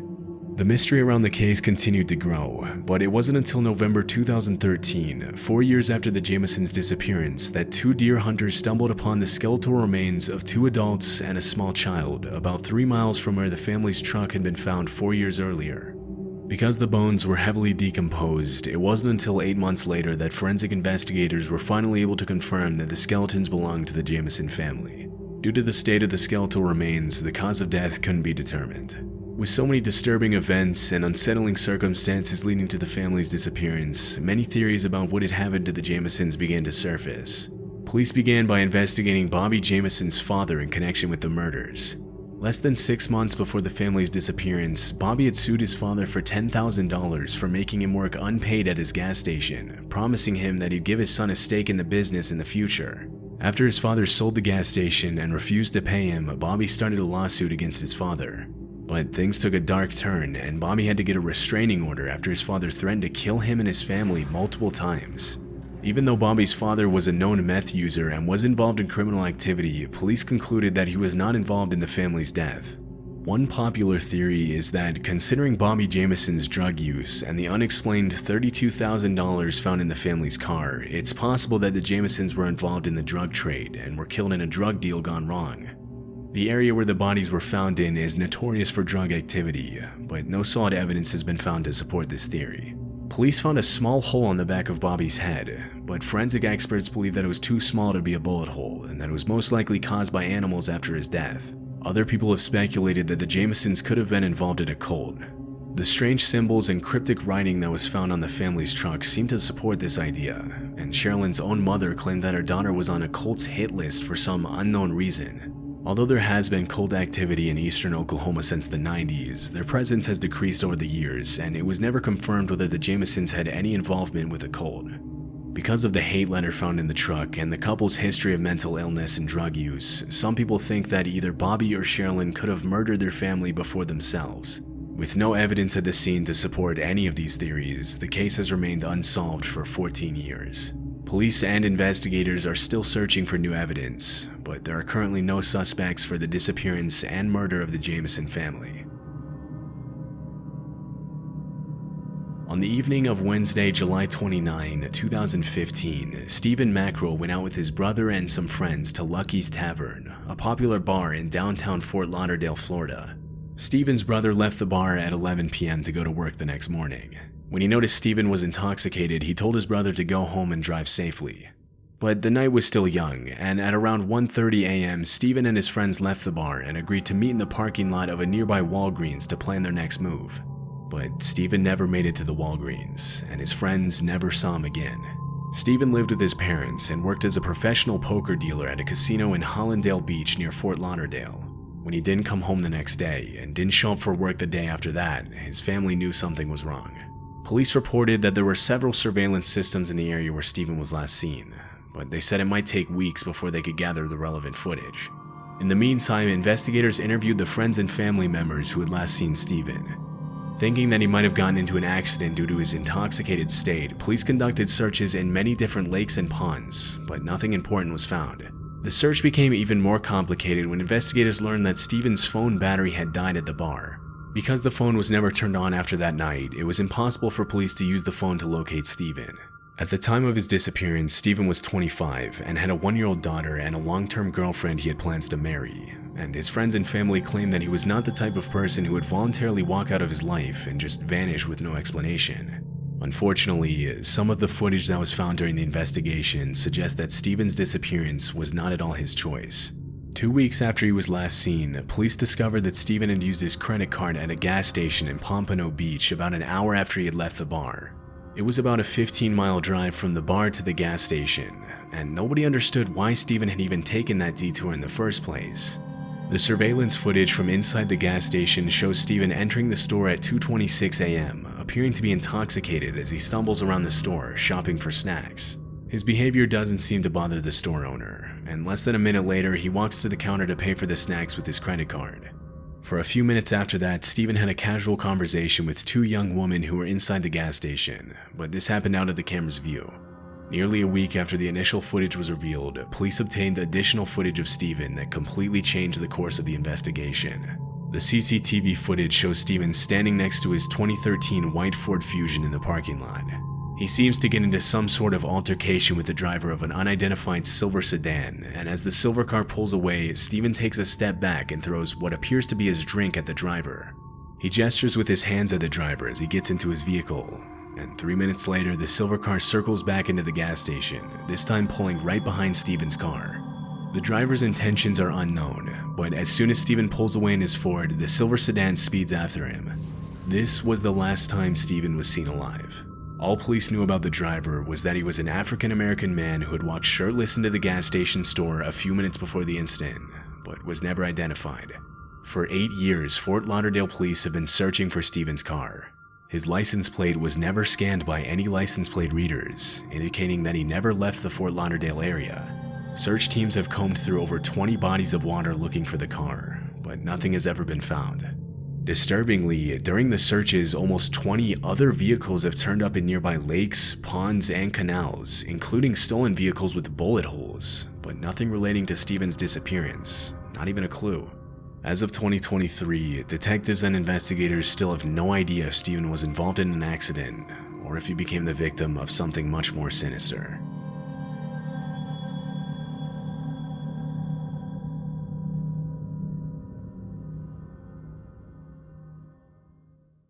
Sophia McKenna.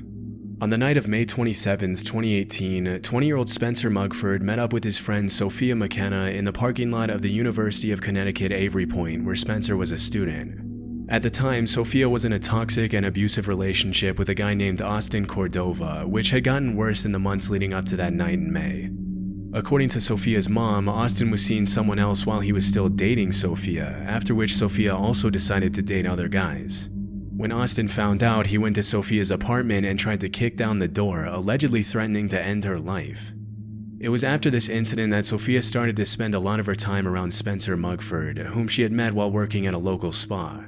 They dated for a while, but it didn't take long before they decided to go back to just being friends.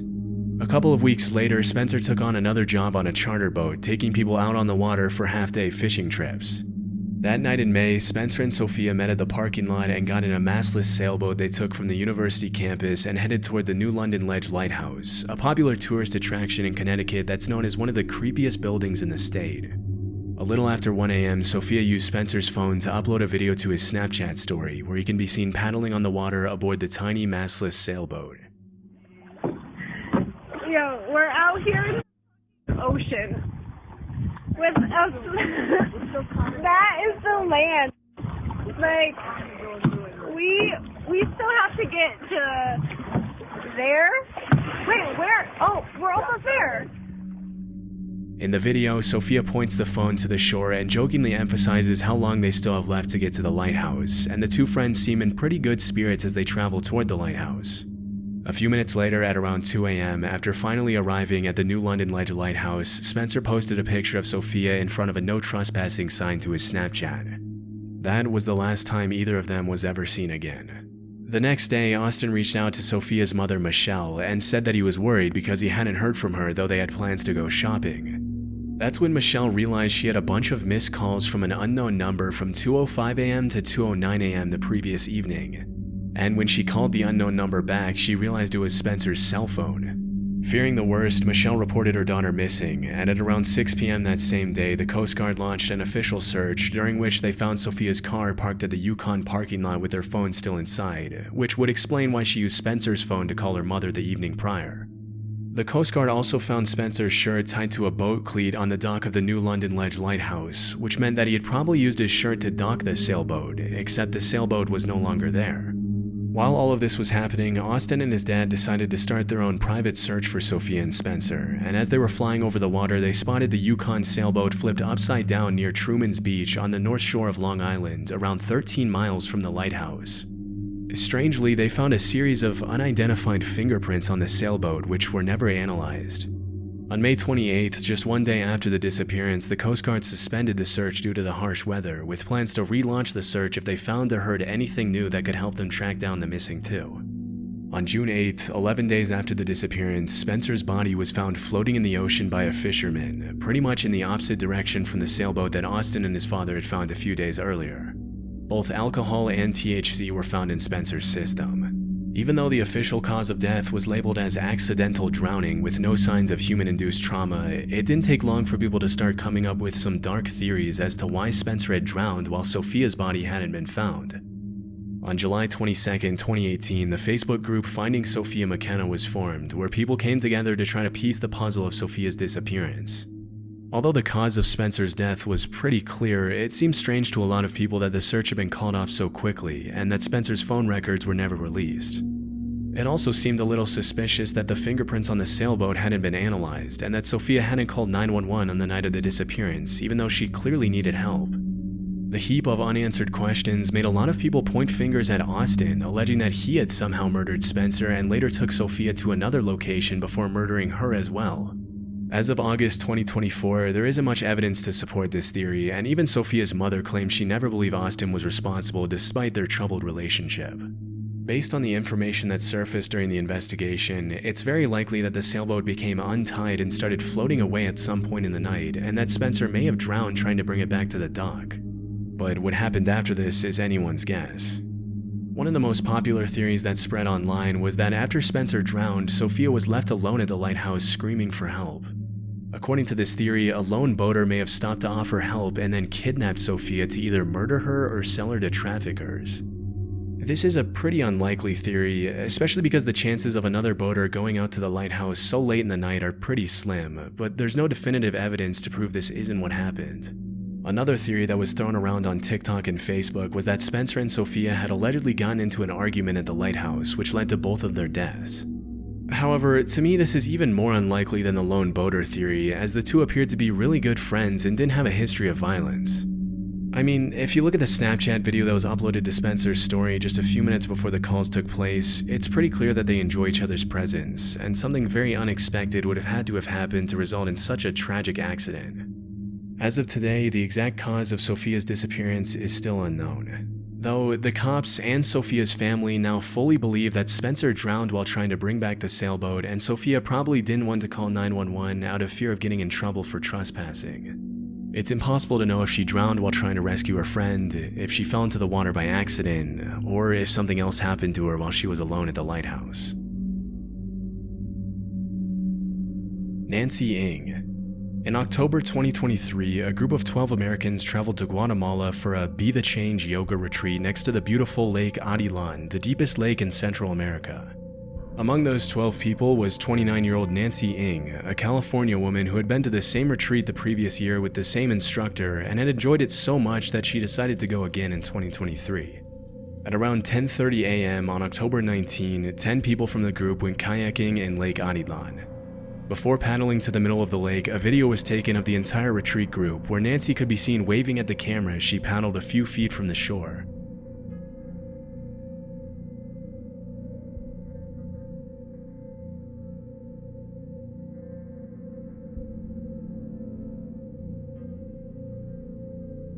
She seemed happy as she made her way to join the rest of the group, but sadly, this is footage of the last time Nancy was ever seen. After the video ended, everyone in the group paddled in separate directions, with Nancy kayaking toward the middle of the lake along with Christina Blazek, another woman from California. What happens next depends on who you ask, but according to the owners of the kayak rental company, the group came back from the excursion a few minutes later, with a lot of them looking pretty nervous and on edge. That's when they noticed the group had one less person. Nancy hadn't come back. Strangely, nobody in the group seemed to want to talk to the owners.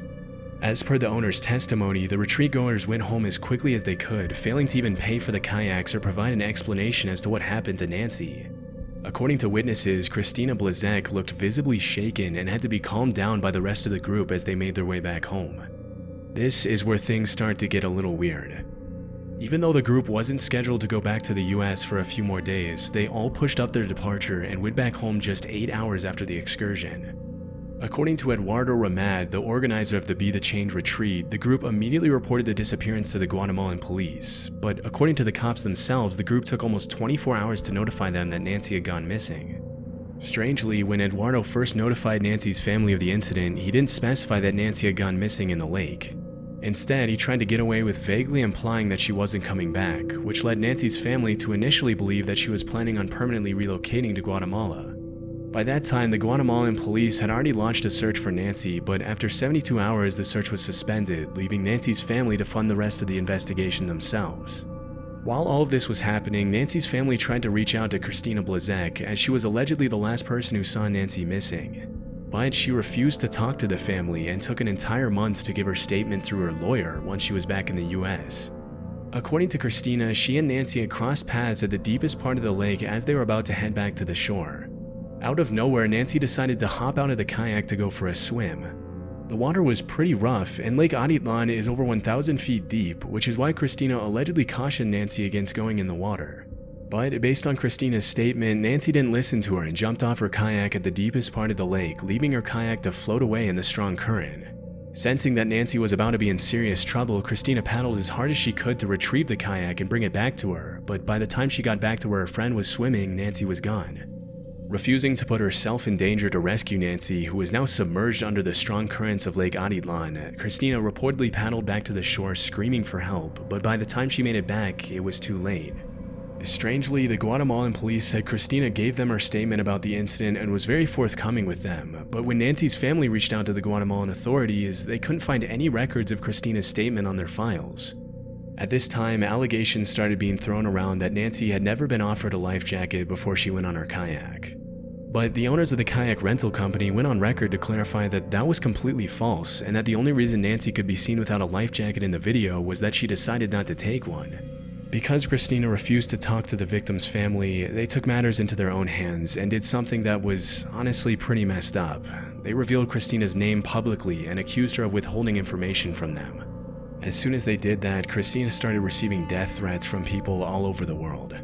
The case garnered a ton of attention on TikTok and Facebook, with dozens of internet sleuths leaking Christina's address and cell phone to threaten her and make her life a living nightmare. As the case gained more and more traction online, some of the wildest theories started to get thrown around, with many people alleging that Nancy had been murdered by her retreat group in a cult sacrifice or as a part of an elaborate hate crime on account of Nancy's Asian descent. What's really strange about this case is how different everyone's testimony is about how the group acted when they realized Nancy was missing. If they had acted a little more transparently, it honestly wouldn't be too hard to believe that everything Christina said was true, but because they acted so shady and stayed silent for so long after the incident, it's understandable why everyone on the internet accused them of hiding something. As of today, many witnesses still haven't given their statements, and there are even allegations that the group bribed the Guatemalan police to let them leave the country early, but there's no definitive proof that this really happened.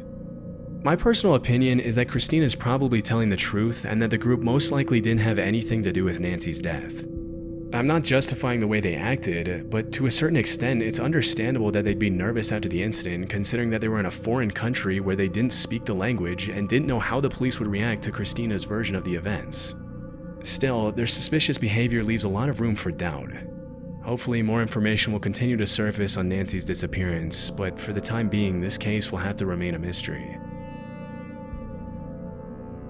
Patricia Meehan. On April 20th, 1989, a woman named Peggy Bueller drove down a dark country road near a small town in Montana named Circle. Suddenly, she saw a woman driving in her lane on the wrong side of the road, heading straight toward her at a pretty high speed. Peggy swerved and was fortunately able to avoid crashing head-on. Unfortunately, Carol White, the woman in the car behind Peggy, wasn't as fortunate. Carol had witnessed the near miss just seconds earlier and had attempted to swerve out of the way as well, but was struck head-on by the woman driving the wrong way. Shocked from the crash and understandably a little dazed, Carol stepped out of the car and tried to find the woman who had caused the accident. A few seconds later, a blonde woman in her mid-30s crawled out of her wrecked vehicle and stood on the side of the road. According to Carol, the woman didn't say anything. She just stared at her with a blank expression. Shortly after, Peggy Bueller looped back around to make sure everyone was okay after the accident, and that's when she saw the blonde woman climb over a fence running parallel to the highway. In her witness statement, Peggy said, As I looked out across the accident, I noticed someone on the other side of the fence, standing there like a spectator, not like it had happened to her. By the time the cops arrived, the blonde woman was gone, but they managed to identify her thanks to her license plates as 38-year-old Patricia Meehan, a resident of Bozeman, Montana, where she worked as a rancher in the summer. For 5 days, the police combed the area with dogs and helicopters, but found no signs of Patricia, only a series of footprints about a mile away from the crash site that eventually disappeared. According to police reports, Patricia had been on her way to her parents' house in Pittsburgh before the crash. Interestingly, the cops later found that Patricia had spoken to her parents on the day before the crash and had told them that she was under a lot of stress and wanted to move back in with them for a while. Because Patricia was a pretty stable woman and didn't have any problems with alcohol or drugs, her parents were caught off guard at the request, but accepted under the conditions that she see a therapist before moving back in with them. So, before heading to her parents' house, Patricia scheduled an appointment the following day with a specialist and prepared to make the trip to Pittsburgh. It's unknown why she passed through the town of Circle, which isn't exactly on the way to Pittsburgh from Bozeman, but it's possible she may have gotten lost. With no real leads other than Patricia's identity and her family's statements, the cops tried to find a viable explanation as to where she could have gone. After a while, they narrowed it down to 2 possible theories. Either Patricia had hitched a ride after disappearing into the darkness, or she stowed away on a hay truck that the cops had seen a little more than a mile from the crash site. This is where things get a little strange.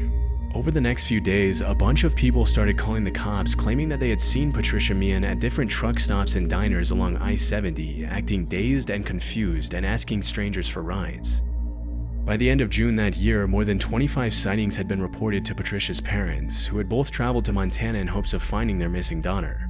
Interestingly, a lot of people who claimed to have seen Patricia verified that it was her when her parents showed them pictures and videos of her, but every single one of them had failed to report the missing woman to the actual cops. It was as if she was doing everything to stay one step ahead of the cops and her parents, even in her seemingly confused state. In the fall of that year, more and more sightings and reports of Patricia started surfacing. In September, Patricia allegedly hitched a ride from a woman in Victor, Montana, who offered to let her stay with her and her husband for the night. The next day, they dropped her off at a truck stop to bring her closer to some friends she said she was visiting in another part of the state, and by the time the couple realized they had a wanted missing woman on their hands, Patricia was gone. While all of this was happening, Patricia's parents found a roll of undeveloped film in one of her cameras, where they found a pretty haunting self-portrait that was taken shortly before the accident and disappearance. In it, Patricia can be seen staring at the mirror with a vacant expression and a camera between her hands. As far as we know, this was the last time Patricia was ever photographed. As of today, at least 100 people have reported seeing Patricia Meehan since her disappearance, but the authorities haven't managed to locate her. With the extremely bizarre nature of the case, everyone from the cops to internet sleuths to the general public has been left wondering what on earth could have happened to Patricia, and this has obviously given rise to all kinds of theories to explain her disappearance. According to one of the most popular ones, Patricia may have suffered from amnesia after the crash, which is possible when you consider the state of mind she was in before she made the trip to Pittsburgh. Multiple psychologists have weighed in to explain that a period of intense stress combined with a potential head injury could have resulted in full-on amnesia, which hauntingly could have made Patricia want to travel across the state in a desperate search for her lost memories. This would explain her dazed and confused behavior, but doesn't explain how she managed to elude the authorities after over 100 people across the country allegedly saw her and interacted with her. One of the darker theories is that Patricia caused the accident on the road on purpose to take her own life, which explains why she would take a detour to Circle instead of taking a more direct route to Pittsburgh. Although this is definitely possible considering she was depressed, it begs the question of why she would schedule an appointment with a therapist in Pittsburgh if she was planning on taking her own life just a few hours later. According to other sources, Patricia may never have hitched a ride from anyone and potentially just wandered off into the woods before drowning in a nearby body of water. This would be extremely strange considering that so many people pretty much swore on their lives that they had seen the exact woman in the pictures Patricia's parents showed them. But stranger things have happened, and a couple of detectives have mentioned this is definitely possible. Because the incident happened so long ago, it's unlikely we'll ever know what happened to Patricia Meehan, and this will probably just have to remain one of the strangest, most haunting unsolved disappearances in history. Kaylin Louder. At around 9 p.m. on September 26, 2014, a woman named Kaylin Louder made a panicked 911 call in which she alleged that there was a fight going on inside her condo's clubhouse. When she asked if any weapons had been involved in the fight, she claimed she had heard gunshots. When the cops arrived at the condo, they saw a wedding reception full of happy guests and had trouble believing what Kaylin had told them. According to the police report, one of the guests admitted he had previously lit a firecracker, which Kaylin may have mistaken for a gunshot. Strangely, a few hours later, Kaylin once again called 911, but hung up before the dispatcher picked up. A few minutes later, the cops called her back, and they reported that she sounded pretty confused. Although the cops had trouble understanding what she was saying, Kaylin did confess that her roommate thought she was acting delusional and paranoid. A little after 8 a.m. the next morning, she once again called the cops, and this is a call that is most often referred to as one of the most disturbing recorded 911 calls publicly available. I'll play a fragment of the call so you can hear it for yourself. When I have an intruder at my house, Repeat the address for verification. they're stealing from my house. Okay, say your address one more time. I'm having a hard time hearing you. Get the out of my house. Okay, do you know who this person is? No, I don't. I just know that there's an intruder in my house. You don't know who they are. No, I don't. Were weapons involved or mentioned? They're not talking or responding. I'm just telling them to leave so I can hear them taking things. So you haven't seen them, you can just hear them? Yes, correct. During the call, Kaylin tells the dispatcher that there's an intruder in her apartment, but then contradicts herself several times and starts saying a bunch of things that just don't make any sense. At one point during the call, Kaylin's roommate Carol walks in her room and sounds pretty confused at the allegations that someone broke into their apartment. A few seconds later, Kaylin explains that the previous night she had seen multiple people stalking her through her window and apparently were planning on breaking in. Okay, where exactly are you? I'm in the back bedroom. Karen, Where did lock the your suspect door. enter the building? There's only one door. Get out of my house. Is there anyone else in the building who belongs there? Yes, there's 6 apartments. Okay, is there anybody else in your apartment that should be there? I believe she is here. I have a roommate. Hey, Karen, lock the door. There's something going on there. Where? Come here. Yeah. They might have left.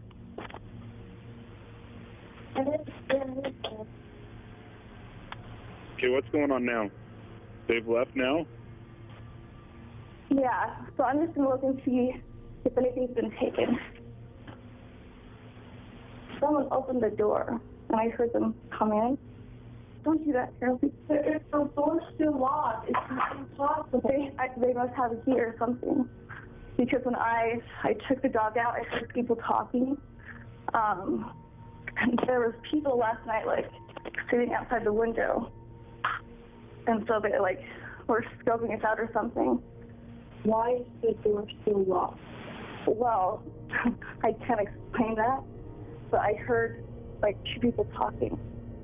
Strangely, Carol points out that the door to the apartment is still locked and has been locked all morning, which would obviously make it impossible for someone to break in, but Kaylin still sounds pretty upset and convinced that there was an intruder in the apartment. Even though it was relatively clear from the call that there hadn't been a break-in, the cops still went to Kaylin's residence to make sure she was okay, and once there, they confirmed that there were no signs someone had broken in. Later that day, at around 6 p.m., the condo's security cameras captured Kaylin outside of her apartment, walking barefoot in the rain toward a little creek close to the condo entrance. The footage shows her carrying her dog as she walks back to her apartment from the creek. It's unclear if she's talking to herself or to her dog in the footage, but her behavior definitely seems a little bit off.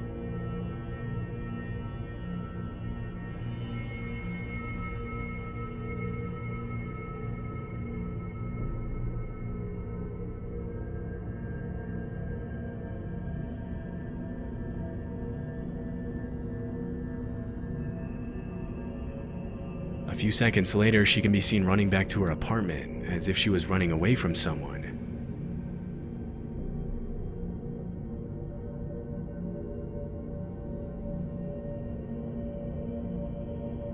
Tragically, that video was the last time Kaylin was ever seen alive. Later that day, she went missing after leaving her phone, her dog, her shoes, and her wallet at home.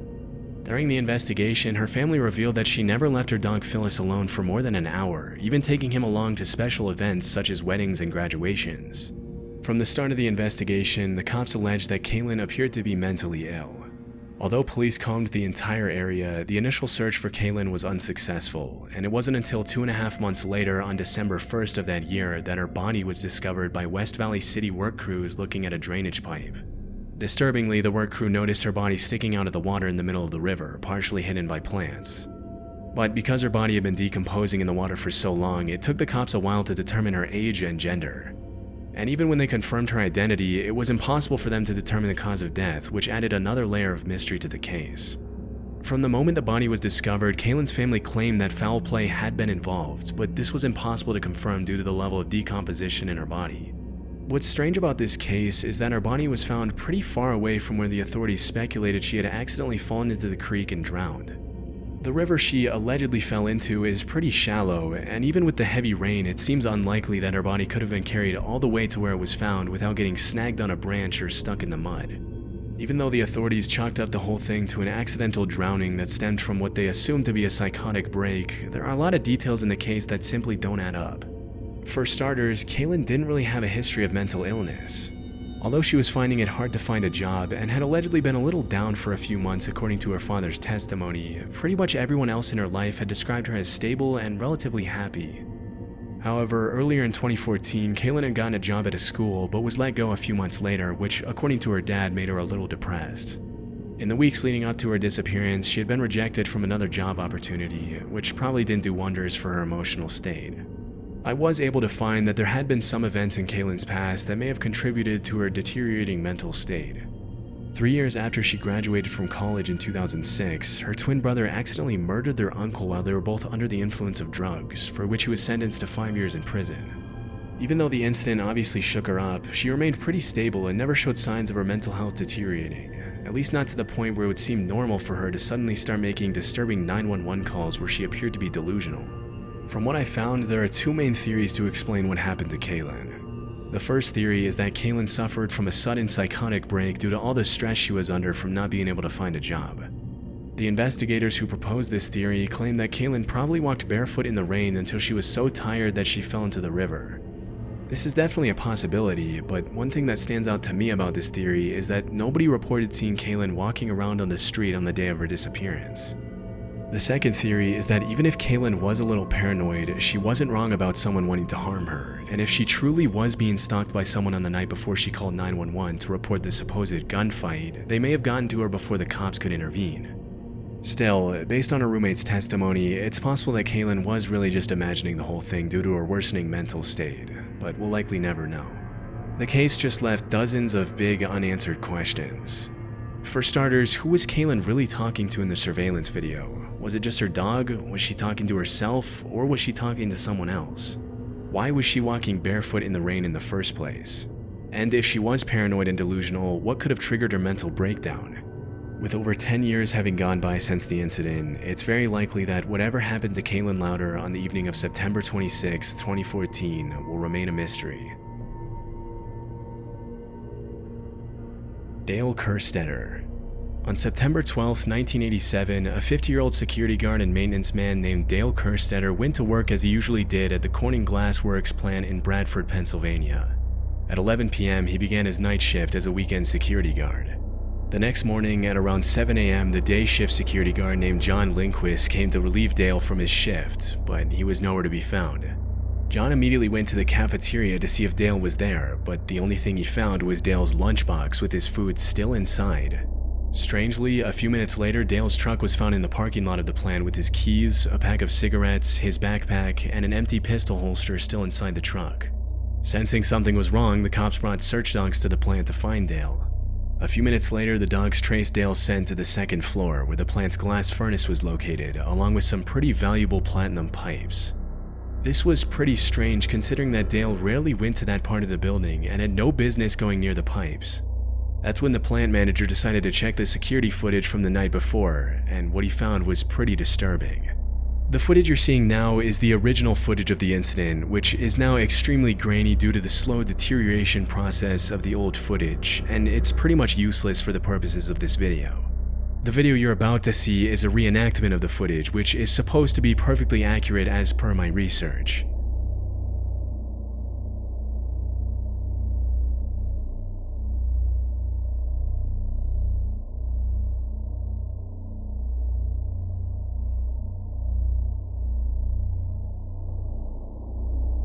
In the footage, the manager saw a masked man walking around the plant, apparently scouting the building. Shortly after, the man ran up to the second floor of the plant where the highly valuable platinum pipes were located. A few seconds after this, Dale can be seen speaking to the masked man while he appears to be coerced out of the room, and as the masked man drags him out of the room by the arm, Dale looks straight at the security camera.